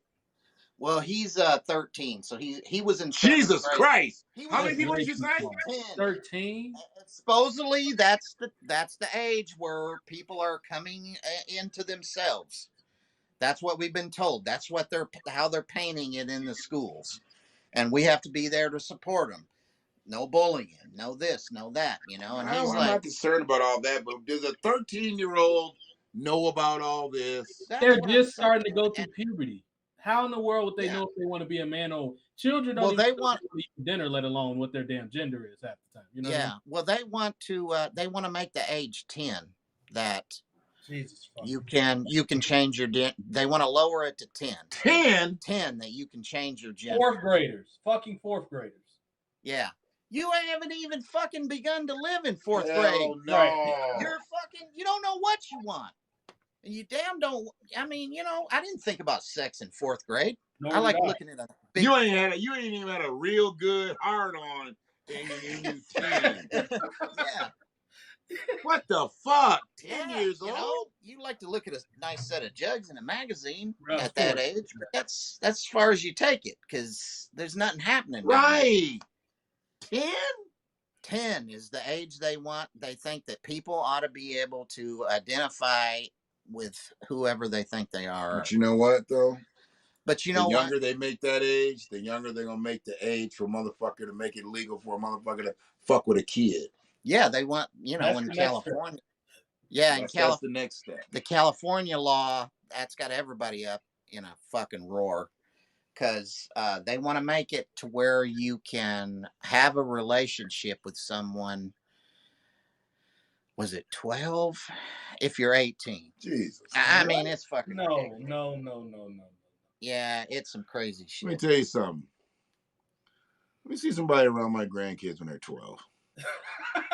I mean, dude, you got to watch your kids these days. All this sex trafficking. I've done the last day outside. If I find out somebody's fucking with my grandson or fucking with my granddaughter, you'll be in prison, man. Absolutely. Because you're gonna go blow that motherfucker away. You're not making it to court, buddy. They're not gonna apprehend you. No, we're just this right now. If I get a 20 on where you are, I'm coming with the blowtorch. And anybody and some pipe hitting and straight up. I mean, when you get to running, I'm blowing the house up. So when you get to running out of that bitch, we all gonna have Eastern bats waiting for your ass to come up out of the pipe. Ping, ping, ping. You gonna think it's a softball tournament in that motherfucker. Just like Joe Pesci at the end. And if we don't get you down before you get off the property, once you make it onto the street, because you're gonna be running away, you just got delivered. Yeah, it's you just got delivered. Because you're not gonna go. Dude, if you fuck with one of my grandkids, you gotta go, bro. But what up? As I always tell them, we don't play that shit around here. I got it for your ass. I'll load it up. We don't. You hear that? He brought the cash register out of. What do you say? You just became my favorite podcaster. We don't play that shit. That's what I'm talking about. I got a 9mm for your ass. If you got the heart to fuck with a child, Me and my nana. then you got to ask to take a bullet. That's the way I see it. That's the way you gotta go. And I don't understand any of these motherfuckers that let shit happen. That's why I like you in Chi-Town, so you dealing with Robert Kelly and whatnot. Yep. That motherfucker that said his daughter was in that house and he knew his daughter was in that house and he didn't blow R. Kelly's head off. You done have meetings with R. Kelly. You done sat with R. Kelly. But see, he was complicit to the bullshit. Mm-hmm. He was complicit to he wanted his daughter to be a celebrity, so he basically sold his daughter off. Yeah. And that's terrible. Because he had wanted to get into the music business his goddamn self. Mm-hmm. Yep. And he was using his daughter as a pawn. Exactly. That's And fine. That's sickening. Yeah. That's disgusting in any color. Yeah. And R. Kelly took advantage of all of his egregious behavior with his own egregious behavior. And, the snowball begins to form. But innocent children, it's like my grandson tonight, bathroom, back in a couple minutes, bathroom, couple of minutes. He really didn't have to go to the bathroom, but his mama was like, just see if you got to go. I'm like, he just went.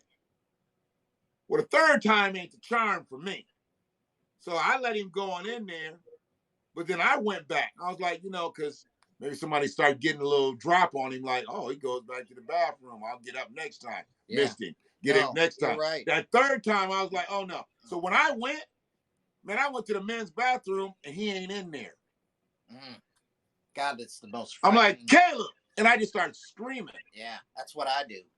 Then I saw a family restroom. Every second fucking counts. Because if they got his ass out the back door and thrown in the back of a vehicle, we're done. And I went into the family bathroom, and he's in there. I was like, Caleb. He's like, yes. I was like, okay. Went in there, and I stood with him. Yeah. He knows guys. He knows boys. He knows men's bathroom. What the fuck you doing going into the family bathroom? Yeah. Right. Well, kids do things, He's only 5, though. But that's, so I couldn't blame him. No, you can't blame him. And I'm like, you got to go pee-pee. He He's had like, to I'm going to pee. try. And I'm like, okay. Because he was doing what he was told To do. And Yeah. he gets the reminder now, hey, you want to just double check? So I didn't want to go against what she said because I'm the one that just basically told him, y'all need to be reminding him every time before y'all get ready to go. Caleb, you got to go to the bathroom. If he says no, and then get in the car and 3 minutes later, he got to go to the bathroom, he had to go to the bathroom before y'all left. Exactly. And so, Let nature take its I course. don't know what it is with kids. Right. They just, Yes. But now he knows. they'll hold that shit until, I got to get in the bathroom. Right. Yeah. That brings us to Shannon, the whole thing with the transgender bathroom shit. So if you a dude and you want to call yourself a woman, you can go in the bathroom with my daughter, my niece. Nah, bro, I'm not with none of that shit. Fuck that shit. Now. No way. Now. And it's not like you don't get aroused anymore. Right. So you go in there and you get aroused. How do I know you're not going to act out on your arousal? Right. Yeah. And you might not even be a motherfucking physical person. You might just be a fucking freak. You might just be in there watching my granddaughter, my daughter, anybody use the bathroom. Yeah.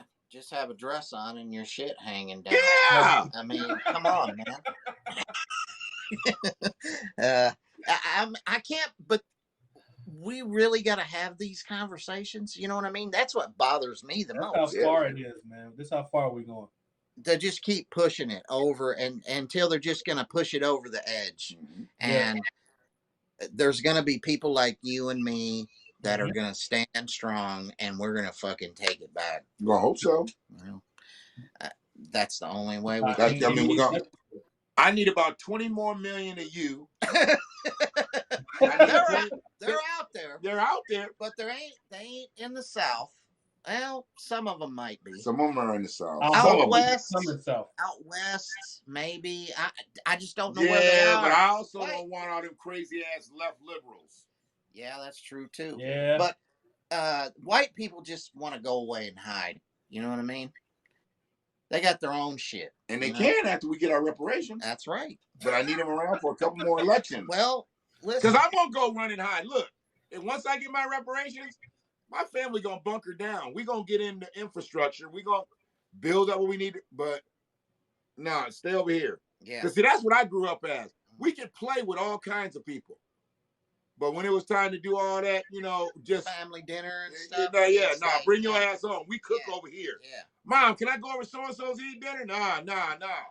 Because that's where the indoctrination should start. Yeah. When they start feeding the kid, when a family starts feeding the kid just like a cat. Yeah. A cat will keep coming back after you feed it. Yeah. So if you're in that situation where you let your kid go eat dinner over somebody's feeding your child. They're not only feeding your child food, they feeding your child intel. Yeah. Mine. And they socially engineering your child. I had good motherfuckers to socially engineer me. I mean, I was socially engineered to not like crust on my motherfucking peanut butter and jelly sandwiches and shit. I was socially engineered. They really made me believe that that's the way life was supposed to be. See, white people love the crust. White people love, but here's the thing though. But here's the thing. It was some about these hippies. These hippies, I used to go over their house all the time. This turned into a motherfucking radio show and shit. Oh shit! I ain't cooking shit. I got you. Not tonight. I'll start early in the morning. So when you have motherfuckers like me, motherfuckers like Heath, but then you have motherfuckers who are just dead set against this shit. That's why I say no more just Black Lives Matter signs. No more just, marching and shit. I need you to be an ally. I need you to speak against the bullshit. More than just, hey, when you're around your black friend, hey, black power. Yeah, no. Don't come out and run out with your little. Go ahead. I want to teach what I know. I want to teach it to everyone. So Heath wants to do an unapologetically white T-shirt. And so the thing is, unapologetically white, but see, he's not his ancestors' ideology. Right. And he wants to put something in there like, Well, I want there to be an asterisk because that's what it is. I can be unapologetically white, but I can still be for reparations. Right. I can do whatever the fuck I want to do. Right. You know what I'm saying? Right. And I get it. I get why people are the way they are. They're scared. They're this. They're that. And the stigma that's happened with your guys' race that's been the whole plan all along. Mm-hmm. Is just to systematically split, divide, keep everybody mad at each other, and the government can just do their work. Scared, stigma, fear. You said fear. All of these words are synonymous. Yes. Yep. Scared, stigma, fear. And ignorance has to be thrown in there too. Oh, ignorance is the top. Yeah, ignorance has to be thrown because it has to start with the top. Yeah, this isn't the 50s or the 40s or back in the 1817 or 1600s. Y'all know we don't have tails now. Y'all know we don't have tails. Mm-hmm. And you're not the devil. We're not the devil. And, we don't just steal from sun up to sundown. Right. Y'all know all this crazy shit. We don't get high and perpetuated for fucking years. They're going to steal our white women. Yeah. Right. They're going to steal all your women. Black man, black woman, black baby. Look. Black man, white woman, black baby. Right. Black, it's the but I don't think it goes that deep anymore. I just think white people are they're so fucking preoccupied with their fucking suburban home and their big screen TVs and their DoorDash and all this bullshit. They don't give a fuck.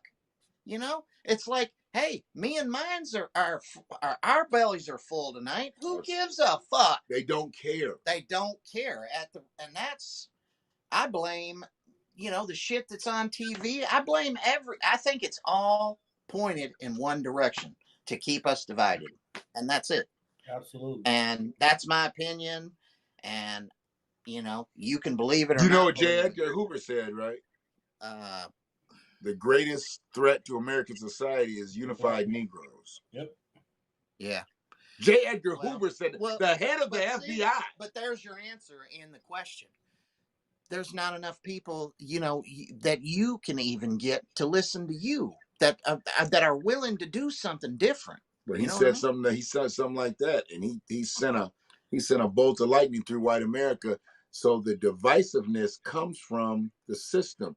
J. Edgar Hoover is the top cop.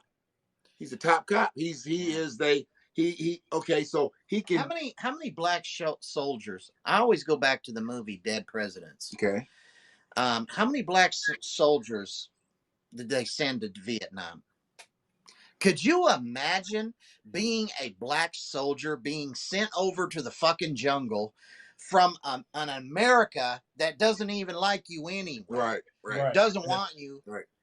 You know, go over there and kill for us, and you'll be a hero. No, when they got back, they weren't heroes. They got fucking. They were homeless. Yeah, they were homeless. Water hole. If you literally didn't have a stable family to come back to, as a black Vietnam vet, you were broke. You were a junkie. Yeah, you were addicted. That's all they You did know? was let them smoke shit over Yeah, there. I mean, so so you had to come back, and chances are, you got right there at high school graduation, but you done lost all that over there. You know, you come back, you're a totally different man. You're a killer now. Yeah. Yep. So all that shit Trained. you learned K through 12, Trained. all that K through 12 training is gone. You are a killer. Yeah. So when you come back, America ain't got nothing for you. They ain't got a job for you. They ain't got a house for you. They ain't got nothing for you. And you got these fucking hippies fucking throwing eggs at you and shit. Boy. I mean, Baby killer. Baby killer. fuck you, I'm like, you motherfucker. I was forced onto a school bus and sent to basic training. Where was you at? Yeah. You know? Because and if you get over there. My driver's license numbers, it ends in 42. Exactly. My dad got drafted, but he had a felony for trying to steal a car. So he got to stay back and He had a few quarter fields. fuck all of his friends' girlfriends while they were out there getting killed. It's like, come on, man. This system is fucking broke. He went around and plucked him. He just made sure that, He's just like, hey, hey, I'll man, make sure your girl. somebody's got to keep them warm. Holy shit. Because you know that shit was true. Because he tried to steal a car when he was 17. They wouldn't let him go in the army. And his number came up too. Man, he would have got drafted. There was some clubfoot motherfucker that he used to talk about, and I guess he didn't go to Nam. But when people came back, there was a whole bunch of women that were pregnant, and he got blamed for a lot of these pregnancies and shit. And motherfuckers were literally, and I'm not laughing. I'm not laughing at the death. Oh shit! And I'm not laughing at the detriment. Listen, man, he may have been club-footed. This motherfucker, yeah. I mean, Yeah, he was club. He was club-footed. Club dick. Yeah, he was. He was hung like a sledgehammer. So all these guys go off to fucking Vietnam, and he stayed back, and he just at home, just yeah, just laying pipe. And motherfuckers coming back, and they got kids and shit, and you're like, look, I was pregnant before you left and shit, and this, I just didn't tell you because I didn't want to make you nervous and shit, because all them women was upset. Their boyfriends was leaving. They was just out of high school. So he went through there and he just became prime king all of a sudden. Oh shit. And that motherfucker he had several kids, dude, and it was other dudes' kids and shit. What I'm kind of a demented soul. I've always wondered, like, did any of them kids have club feet? You ain't shit, Shetty. I mean, they got the government out there doing statistics. They said the water. They said some soldiers came back. All these kids are born with club foot over here. Like, bitch. Why this motherfucker got a shoe like Herman Monster? I don't know why. That is so funny. Club footed. That's true. Some of them got like a soul, like yeah, hell yeah, that 5 inches thick. That's just 5 inches thick, dog. Oh club shit, my a head. club-footed motherfucker is literally a couple books away from being a pimp. You are I'm fucking you already head. walking with a limp. You already walking with a limp, Oh my god. and all you gotta do, Shut up. all you gotta do is get you a couple nursery rhymes, and then just turn them into the pimp shit. Hickory dickory dock, bitch, get on the clock. Never get kicked square in the ass with a guy who's club-footed. Right. Oh shit. 3 blind mice. Bitch, go get my money. You Oh, ain't even gotta rhyme and shit. You just gotta have, Bitch, you know. better have my money. Right. oh shit. Hey, Shetty. And I just, I don't know why I did this to you tonight, TJ, but somebody had to catch all this pent up aggression that I had. Hey, I welcome Fucking all with the that smoke. white boy smoke. Yeah, this motherfucker brings dab over. I was already trying to salute him by smoking the shit he gave me a couple days ago. And his ass is gonna bring that damn wax over here. That's what then got me so wide open and shit. That damn concentrate. I forgot. Hey man, we don't want you any other way, Shannon. I mean, 100%. hey, so I appreciate you having me on here tonight. I know I touched on some of this shit on a I lot, wanted to talk about. Yeah. But in the grand scheme of things, like I said, you can't do none of this for the money. I mean, that's always a good reason to do some shit. But it can't just solely be money. And if it's money, now you gotta explain what type of money it is, because it's gotta be long-term money. If I'm gonna stay in the conversation with you, it's gotta be long-term money. Because if you're just trying to do this shit for some short-term money, there's a couple licks I can show you how to hit for some short-term shit. And you ain't got to work real hard and long at all for none of that. But It's like the Bulls, right, buddy? the sustainability, man. I mean, I can run down and fuck one of them hoes, or I can walk down and fuck them all.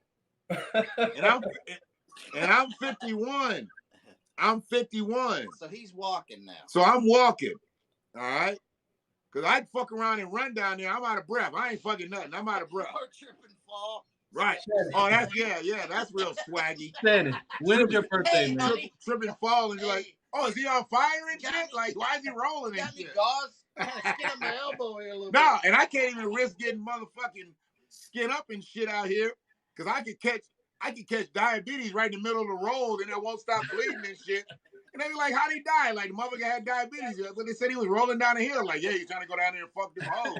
And I'm like, well, wait a minute, back it up.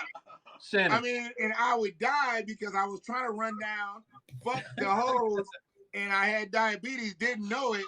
So I died because I wouldn't stop bleeding. That's a fucked up death, man. That is fucked up. So if I at least walk down, I can still have the same diabetes. I ain't gonna fall over and shit. Now, if you got diabetes, generally, when you busting that, you go right to sleep. Oh shit. I already heard. My boy told me, he was like, look, man, ever since I started taking this motherfucking medication and shit, he was like, this bitch up there thinks she got some killer. He was like, I take my medication and then I hit it and I just fall asleep and I feel really good. He's like, she thinks she put me to sleep. I'm like, it's a goddamn diabetes medicine, dog. So it's literally the medication that puts him out. And he's a whole science project with his shit. So this motherfucker got to take his diabetes medication. Then he got to take his blue pill. Then he goes to sleep. And then when he wakes up, she thinks she done, what do you call it? Tantalized him, Yeah. Yeah. And because he wake up and he's still stiff because he done took that blue pill. So she thinking, oh, yeah, he's really in love with me. Like, look, bitch, this is all science.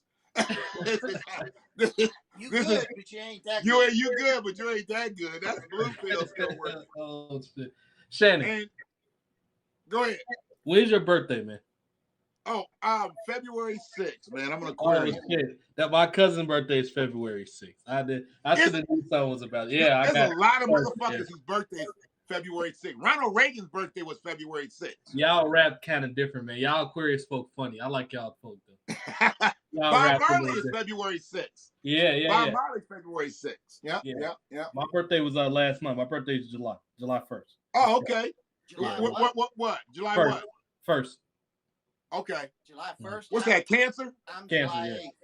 Yep, July, oh, okay. nice. We got another can. Okay, cool, man. Okay, yeah.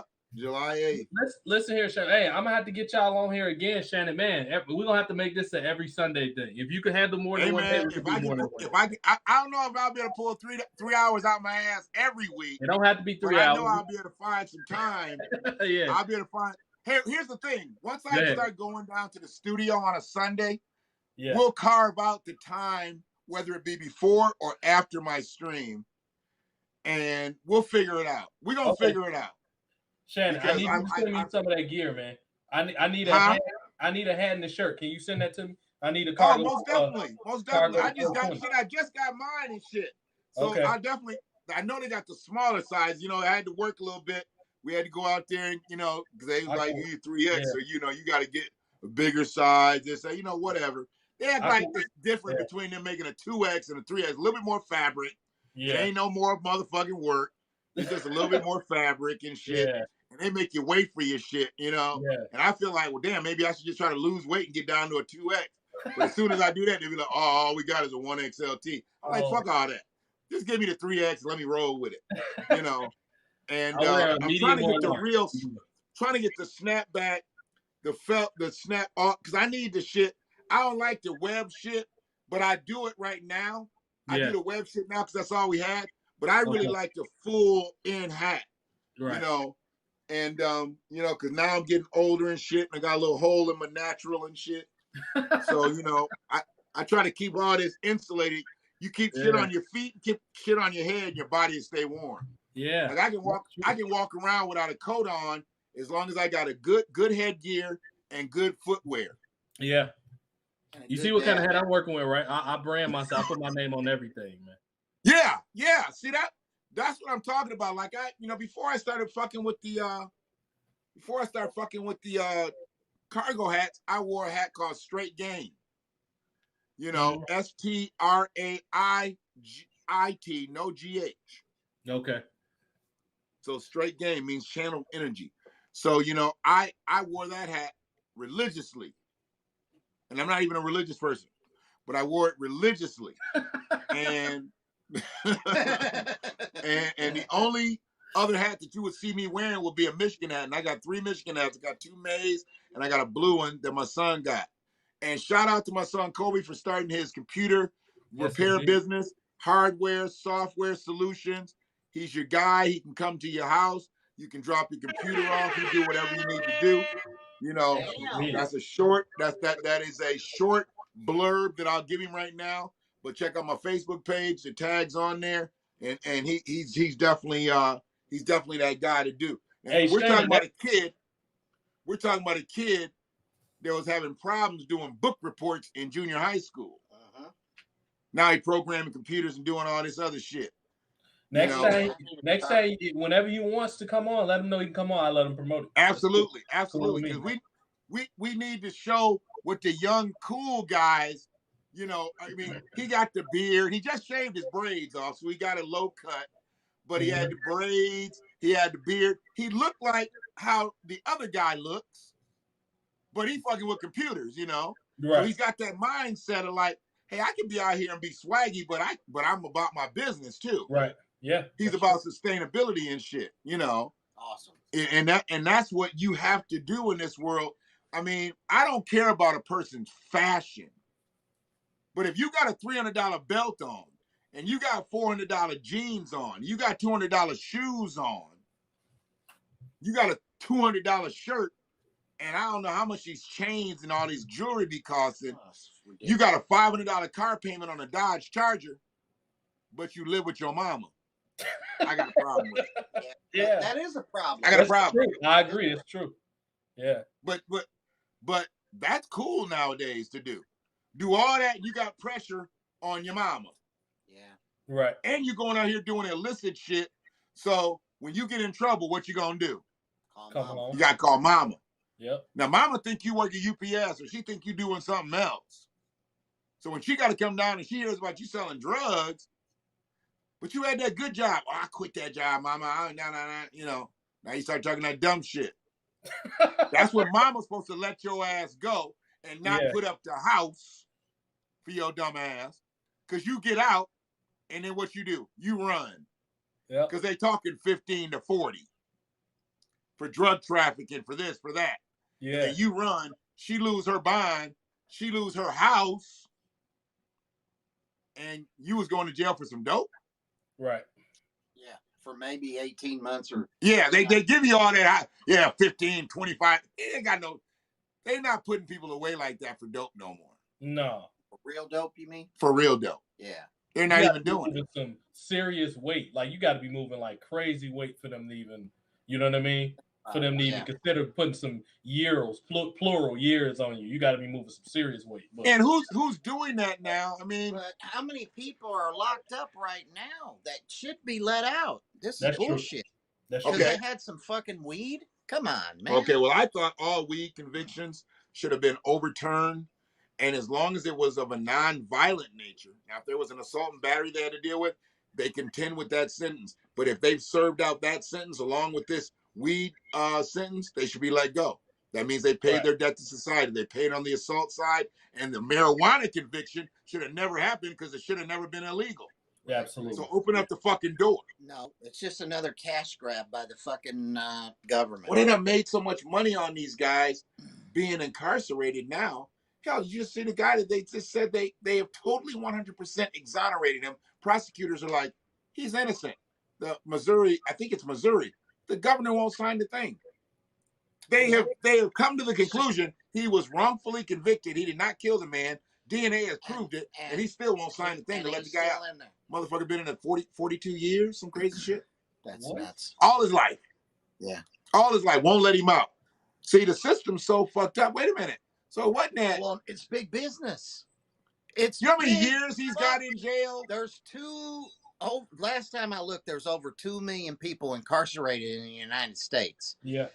The government has started to subcontract prisons to other, like their workforces. Yeah, and they profit off these prisoners making shit.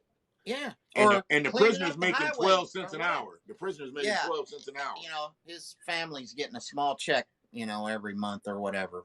But it's the system has been broke. It's slavery broke. By another name, bro. It is 2 million and counting. Slavery by another name. I don't know the statistics. As per the Constitution. Honestly, I don't know how many white people are in prison, but you know. There's 700,000 black men, I believe they said, were in prison out of the 2,000.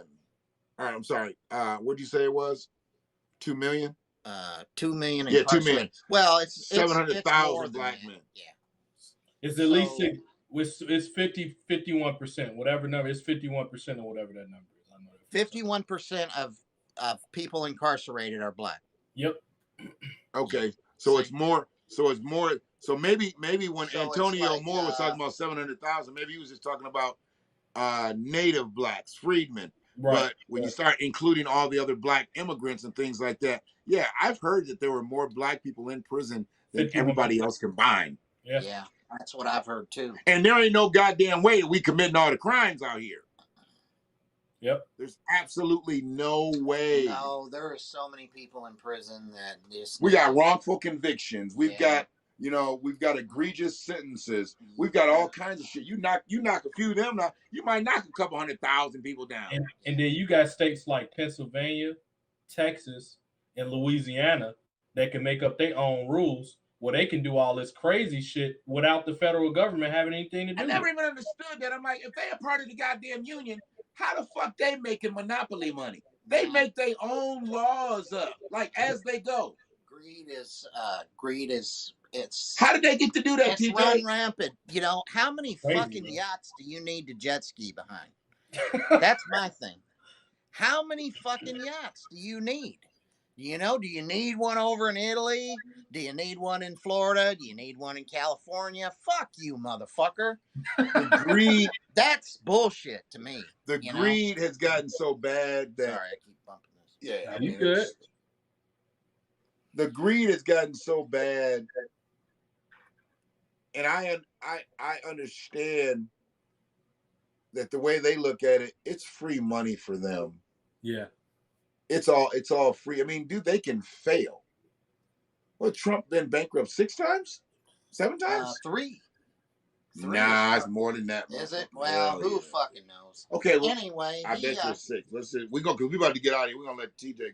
God damn Let it, me go ahead and 1:45. get something to eat. well, Yeah. he's Hold on 1 second. he's an hour behind. Trump Yeah, I'm bankruptcy. 12:45 my time. Yeah. Okay. Trump bankruptcies. I love Chicago, man. Oh, do you? I went to the Field Museum. Oh yeah, Fields that's nice. I love it. I used to Oh, do man. security there. Mhm. Oh my God, I love that place. Oh yeah. Those 2 lions that ate all those people. Yeah. Yeah. That was crazy. I'm trying to move south though in a couple of years. I'm trying to go to probably Texas or something like that. Oh, These- really? These liberals are killing me here in Chicago, man. These fucking liberals are getting on my nerve. And everything's overpriced and they don't fix shit. That's the main reason. I'm ready to move somewhere warm. I want to move somewhere warm and they don't fix shit. So I'm just sick of them not fixing shit. Michigan's beautiful too. I've been to Michigan like once. I love it in Michigan. Yeah. Those lakes, man, y'all just natural. It's just so gorgeous in Michigan. It's beautiful, but see, when people were really out here profiting from the auto industry and the suppliers and different things like that, it was even more beautiful. Now, what we have a lot of transients in Michigan now. Yep. Mhm. There's a lot of people that came here, seeking, the land of milk and honey. And Michigan is a place for them to reside. Look how many colleges we have. Yeah. And when people come to this country, man, they ain't coming over here to work. They come over here to go to school and to own shit. Yeah. Yep. Well, Detroit has been used and abused. And then when they had sucked all the juice out of that lemon, they split. You know what I mean? They Yeah. left a shell of a city that used to be strong, and it was a good place to grow up in the 80s. I just want to know why there was no real ambition to put Detroit back together the way they put Cleveland back together. Because it's an 85% black city. That's what. It's right. Oh, what's Cleveland? Cleveland ain't that high? No, but it's about 30, 35, maybe 40% Oh, God. black people. Oh, wow. Detroit's like I 85, always thought- 90%. I always thought Cleveland was higher. Yeah. No, I think I might be thinking about the outer areas, Yeah. And it probably was at one point. Not anymore. It's not. Yeah. It's like 35, in a 40%. 5-year span, Detroit went from the 9th or 10th largest city in the United States to, I don't know. Well, they forget went where immediately it's- from a million to like Yeah. 800,000. Now they're down to like Yeah. 670. Yeah, Yeah. it went. Well, they had like 1.1, 1.2 at its height, Yeah. and At one point, yeah. then Livingston County was the fastest growing county, and then Mhm. Macomb, and the exodus happened, Mhm. and just left Detroit to fucking rot. Is the way Yeah. I feel. A lot of them are going southeast because that's where the car industry at now in the Mid-Atlantic, Virginia, South Carolina. That's where all the car places. Yeah. That's why all the car Yeah. places went. So that's why Yeah, the people in Tennessee. Detroit going to. Mhm. Tennessee. I had a couple of friends that moved down, worked for Nissan down in Tennessee. A few people went all the way to Alabama. They started moving the plants down there, and I don't know the true advantages of it because it wasn't like we didn't have It's got people. to be breaking the union. People down Oh, there. the unions aren't as strong in the Well, South. people down there, they're just happy to have a job. They don't give a Right. shit about a union or nothing. So they'll cut your Cost of ass up. the cost of living's so much cheaper down there. Yeah. Mhm. Compared to I don't know compared to Detroit, but compared to like the suburbs Chicago of or some shit. Detroit. Yeah. Oh yeah, Chicago. Man, you guys pay like a lot of property tax, right? Hell yeah, especially in the suburbs. Yeah. Yeah. Hell yeah. Mhm. Hmm. Yeah, we up there with New York. Think about that. We not too far behind the shit that New York pays. You know what I mean? So In Chicago, in Illinois. hell yeah. That's why Man, people I moving out of thought- here. Yeah. Yeah, I thought Detroit was a big city, and then I flew over Chicago one time. Flew into Close, Chicago. Chicago's big as a motherfucker, Oh dog. my close to God, 3 that's a million. It's a huge monster. city. It's a Close to monster. 3 It million, just, it's 2.7 like, million. Yeah. yeah, it's a huge city. I like Chicago. We I losing like the people. way Yeah. uh, the 300,000 to move because everything's so expensive. wow. 300,000 over the last 10 years. Yep. Used to be Yeah. 3 million people in Chicago in like 2009. Now it's about 2.7 million. They've lost 300,000 people in 10 years. Wow. Yep, that's how high And everything is now. I don't know if you heard, but four of our last, well, this is talking about Illinois in general. 4 of our yeah, last governors have been arrested for corruption.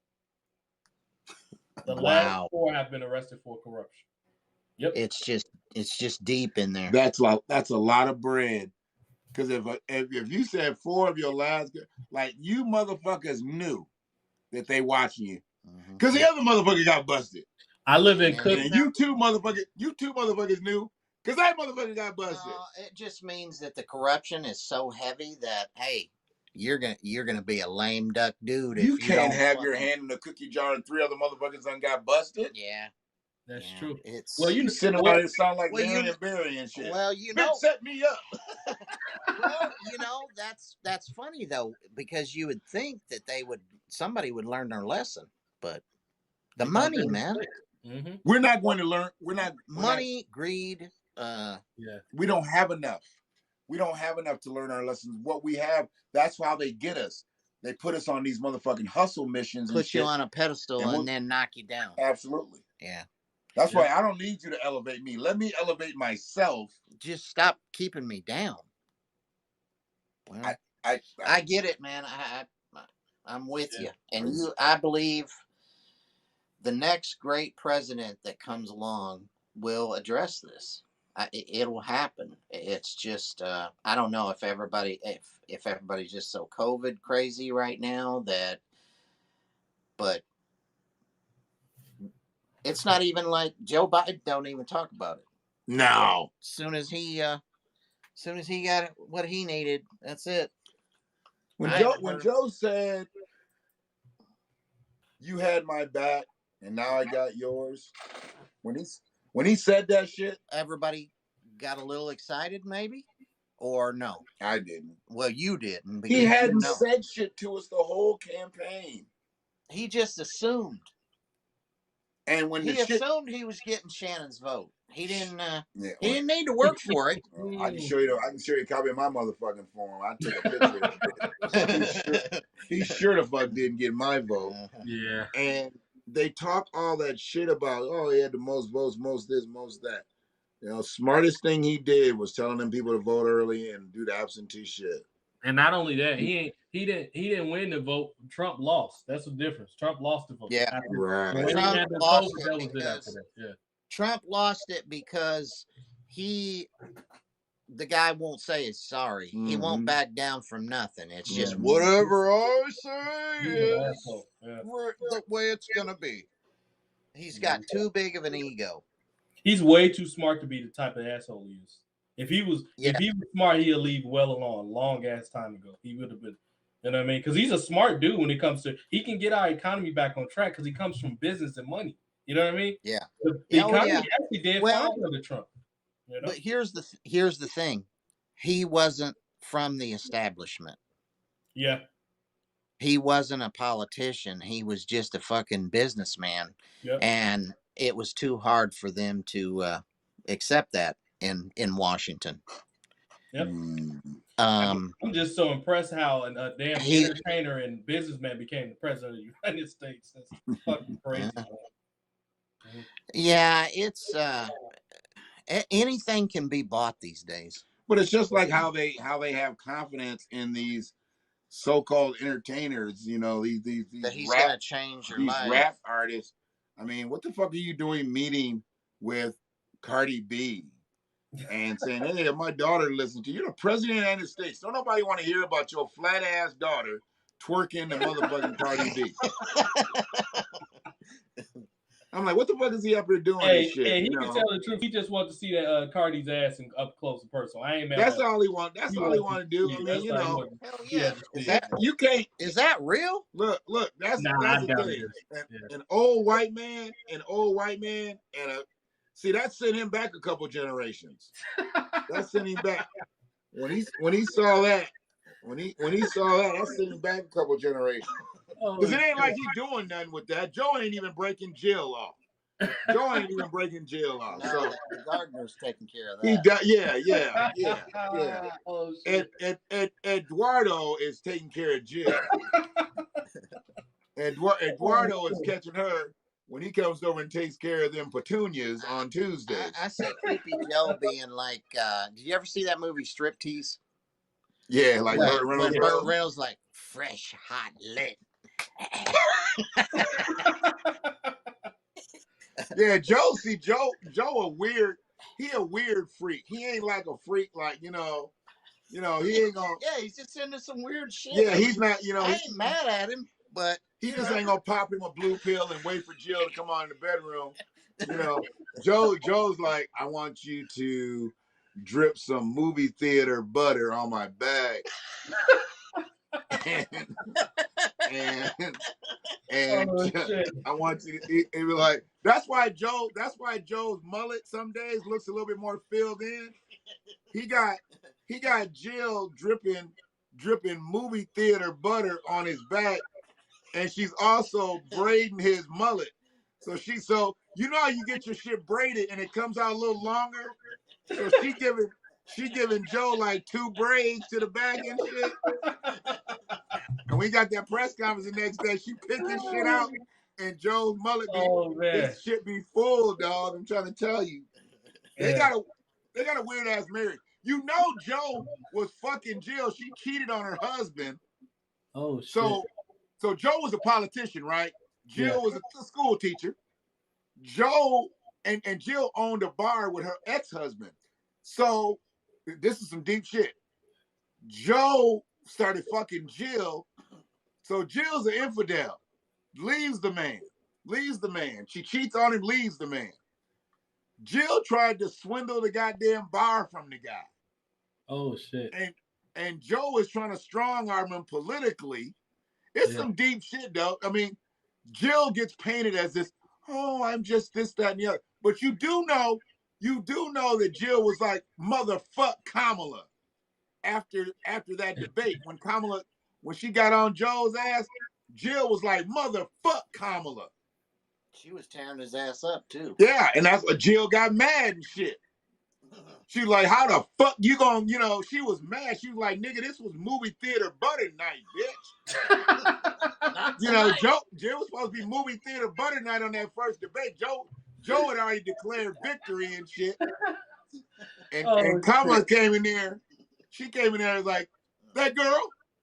I was that girl who bust. I'm like, you lying ass bitch. Them schools was already desegregated when you got up in that bitch. And then you went to Canada.